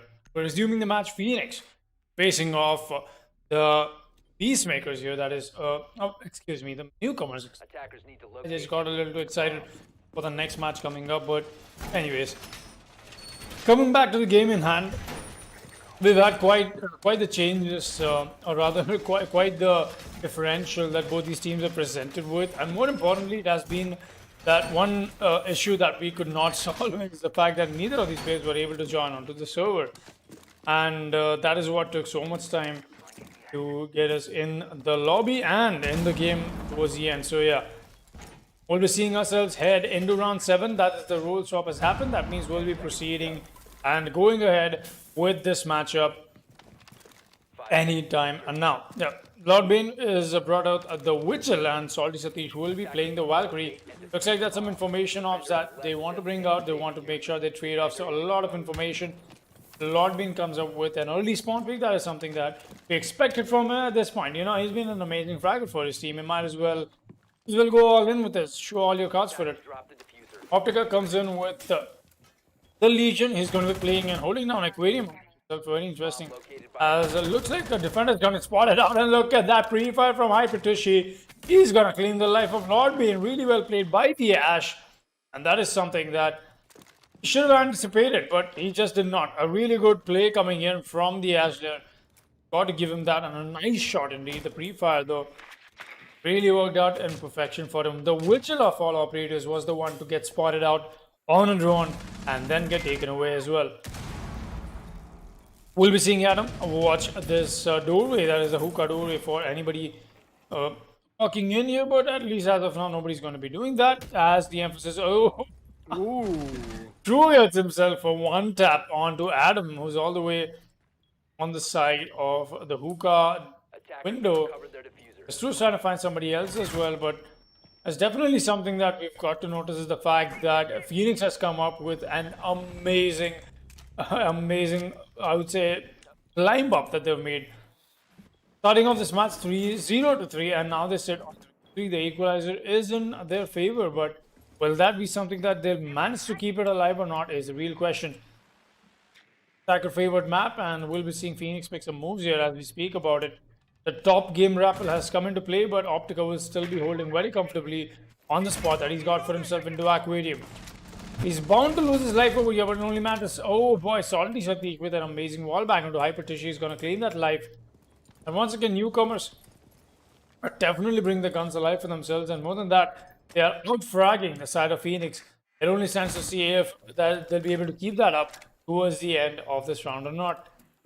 50 seconds left and not enough room to work with for the defenders. The attackers rather, excuse me. Optica is going to go prone. He does hear the reverse trap will come in from the side of the Aquarium balcony. That means his head could get spotted out, and that's why he's gone prone. He's all the way on that little corner. Even the double window that can expose him where Z-Pond has rappelled onto right now. Mechawk though, meanwhile, is going to find Salty Satish. That's your IQ off the board. Valkyrie off the board, excuse me. IQ will be the one to pick up that frag. We're still seeing Optica hold on very strongly. 15 seconds left, and the push from the attackers will happen any moment now. The mine comes in, and there's a nomad charge indeed. He's going to not win a single gunfight. There's so many attackers converging him on him, and the first frag comes in from AMST. It goes on his drone. There's not enough time left. The IQ is going to take that drone away. Now AMST has to fight this 1 versus 2. He's caught for himself and a really bad spot that the Echo has found himself in. Compromised. Nobody playing close to the counter. That means there's somebody outside Aquarium, but he cannot go for the white peak, at least as of now, because there's somebody outside Luggage as well. The big window peak is bound to happen, but Mechawk will be very, very patient to make sure that he does not spot the Echo. He will, and picks up that frag very gladly. Phoenix walks away with round 7, and what a comeback that Phoenix has put on board here. 4 rounds consecutively without a loss. Really well played from their side, and round 8 is what we'll be proceeding to. All right. Looks like coming back from the rehost. Phoenix is here with a fresh mindset getting the round on board for themselves. Round 7 goes to them, and they are the ones to take the lead right now against newcomers. Pre-roll swap, mind you, they were unable to take the lead, seeing as newcomers had won 3 rounds within the first 4. And now, post-roll swap, it is Phoenix's show from the looks of things. Second floor, Hoka is going to be the site once again from the side of newcomers on this defense right here, as we'll be moving into round 8 nice and quickly. And as it turns out, I'm going to need a new pen because this one apparently has also run out of ink. Everything I touched today has just been running out of ink. I have no idea Attackers need to what locate is and wrong. defuse bombs. But well, actually, Foxy, can you take the mic for a little bit? I am gonna go look for one. Yeah. Bomb look. There you go. I just had to some stuff back, and looks like Adam is still having himself a hyping. Oh, that is definitely unplayable. In fact, 350. As Lord Wayne says that he's going to team kill his 10 seconds teammate remaining. here. That's going to be your Jaeger, in fact, Adam, Seconds left and before insertion. like he's not really having a good time. The Jaeger Attackers pissing are down his heading out. utilities and waiting to get TK'd. I believe that is. There we go. Lord Bane is going to take him out as newcomers still want to keep going with the match. They don't want to give away the fighting chance they have for themselves just because one of their players is having internet difficulty. So I understand a really good sportsmanship from the side of newcomers. In fact, usually it's Bomb located by attackers. in these unplayable circumstances, things just do not turn out to be a little demoralizing for the side of the team that is facing it. So, but at least we've got some good sportsmanship on the side of the defense right now. That being said, they do find themselves at a man disadvantage, and more than that, at a man deficit, as the Legion is going to get tagged along quite a bit. But there's no counter peak from the side of Aquarium. Oh, as I speak about it, there is indeed. Going to take them off. A really good, and a very important kill from True comes in. King doing all the work. A few tag-alongs come in, and Lord Bean is going to pick up that kill, and that's going to be True off the board. The Ying will not be into play anymore. A really good, excuse me, a really good maneuver from them, and Lord Bane is going to use the second impact as well and take out another Nomad charge, as we'll still be seeing ourselves around 8 here. So, as I just concur the admins about how we are handling the ping difficulty. So, but I'm trying to get done, and there. So, coming back, we'll still be seeing the Vigil hand himself. A really good position that he's playing on. Hookah is the area. He tries to go for the peak, but the re-pick is still not into play. He's just going to keep quick peeking this. At least that turns into an advantage for him, and it will. Ooh. What a peek from the man. He's going to pick up a double. In fact, Mekox and Z-Panda go down, and it's all under Stonard and Hyper-Tushy all of a sudden. Stonard is not going to go down without a fight. He takes down Lord Bane, and that's somebody who's been dropping all the while so many frags for the side of newcomers. And we'll find ourselves in a 2 versus 2 established. The Echo does get spotted out. That's AMST on the board, and Salty Satish will be downstairs to go C4 play that he's trying to pull off. I think that read-in should come in from the side of the attackers, but and that is exactly why they're pushing in. And AMST is going to lose that gunfight. It's all down to Salty Satish, who's got to make the C4 play happen. Does he know where the plan is going down? I don't think he knows. That's old ping from the marks, and essentially something that he's got to work up against. A 1v1 that he's got to win against the Nomad. Very low on HP. And Salty Satish, meanwhile, going to be on 1. Stonard, good HP. He's got himself some nice... a nice position established, and that the defuse being planted. That means the counter defuse has to come in.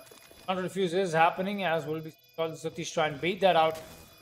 Still got to be very careful in terms of how Stoner wants to play this. Prefast coming in, and Salty Satish is not going to win that fight. Away with that one, the Valkyrie will not stay alive, and Phoenix get themselves another round on board. And a great attempt from Lord Bane in trying to keep his team alive for this victory. Round 9 is where we'll be going to. All right, round 9 is in play, and 5-3 is the scoreline for the favor of Phoenix. 2 rounds in favor of them, for that matter. They have the 2-round lead over the defensive team of Newcomers right now. Newcomers definitely on the back foot. I don't think they were expecting a push this hard from the side of Phoenix, but something that we're not expecting is the fact that Adam's internet is somehow still ridiculously high. We saw it peak at 300 ping, I believe that was, and yeah, just not a good time all around. Optica's gonna go for the 6 pick out of the Legion into the Ella, and we'll be moving on with rounds nice and Attackers need to quickly locate and defuse because bombs. of course the show must go on. Poor Adam though, you have to feel for him, right? It's just bad internet days all around. We've had some technical difficulties ourselves with the internet. Adam's having a lot of difficulties with the internet. You just have to feel for the man because we all know Siege at high ping is not a very fun game unless you're into that sort of stuff when it comes to playing Siege. Then I have questions for you. All right. Looks like we're gonna be moving, continuing to moving around, and 10 seconds left before insertion. all right. Looks like the 5 admins seconds left have before insertion. conferred back with us, as Moving to defuse you the might bomb. be seeing the match go offline right here, primarily because of the ping issue. Lord Bane's gonna take out Adam for the sake of taking him out. But Foxy, could you actually come in and explain the situation really quickly? Most definitely. We've got some information from the admins coming in fact. And just as the rules say, even after the reuse, there's been the ping spike from the side of the defense. And it's not even there are some rule sets that the admins even have to follow. So, respecting the tournament's guidelines, that is what the admins have. I've gotten in touch with them, and that is what we will be choosing to go with. And yep, that is exactly why this match will have to sadly end here. And I know that it does look a little, I would say, demotivating. So yeah. But that out of the way, Blackjack. Tomorrow we'll be starting off at Division 1. So yes, please. So, alrighty then, looks like this is going to be where we end things for the night. Unfortunately, for all of our viewers at home, I know a very, very, very depressing end to the day, seeing as the match between Newcomers and Phoenix looked like a match that was going to heat up. But again, there are guidelines in place, and we have to follow them. Being, of course, a competitive esports scene for Rainbow Six. We've got to follow the rules that have been put in place by, our overlords at Ubisoft. That's just a joke, but the rules are rules. We're gonna have to follow them. And unfortunately, Newcomers. I know it's not really anyone's fault in this situation. It's just the fact that we suffer from terrible internet and connectivity when it comes to certain situations, and this is just one more of those situations that we seem to find ourselves in. So again, we really do apologize to all of our viewers back at home, but looks like we'll be ending our business here today, and we'll be moving on to Division 1, onto more exciting waters tomorrow. That is, of course, the weekend for Division 1, which should be very exciting indeed. Unfortunately, they're going to have to end on a somber note. But again, a quick reminder to all of our viewers as to what transpired earlier today. Vector Sports took on Team Moha on the map of Consulate and took the map 7-2. That is, VS won that 7-2. Meanwhile, Zeo Sabers versus Virtual 5 on the map of Villa. Virtual 5 were the victors 7-2 as well. Both games going 7-2 in the favor of Vector Sports and Virtual 5. And we know exactly what just happened between Newcomers and Phoenix on the map of Coastline. Again, unfortunately, rules are rules, and sometimes they hurt. But with that being said, we're going to be calling it for today for the W Black the Esports Club League for Rainbow Six Siege. Season 3's Division 2 Week 2 comes to a very somber end, as we'll be looking at more exciting matches tomorrow with Division 1 over the horizon. So more exciting Siege action coming to your screens very soon, but that is going to do it for myself, Blackjack, and of course my co-caster Foxy. And we'll be back tomorrow with more Siege action. Stay tuned and good night.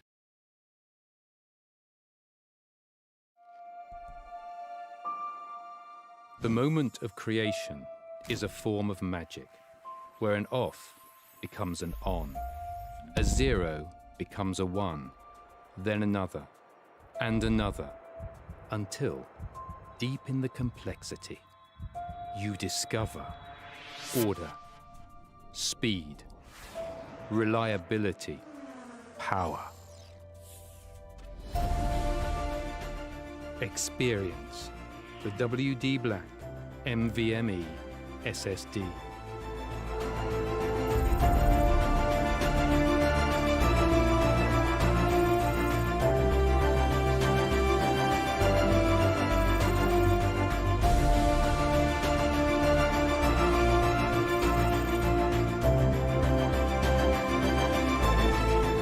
Fueled by darkness. Level up to NVMe SSD performance.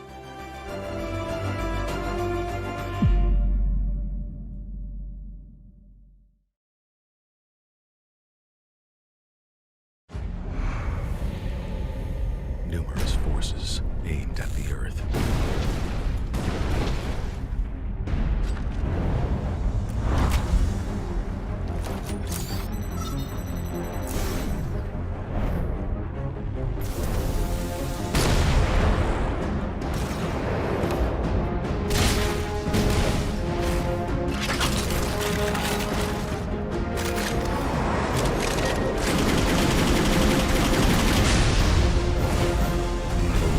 And injustice.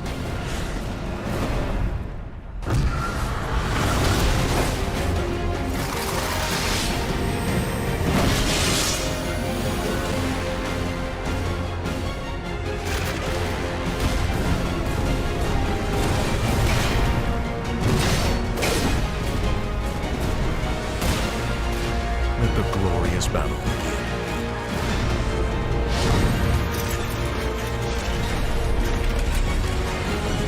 Geared up for victory. LG Ultragear Gaming Monitor.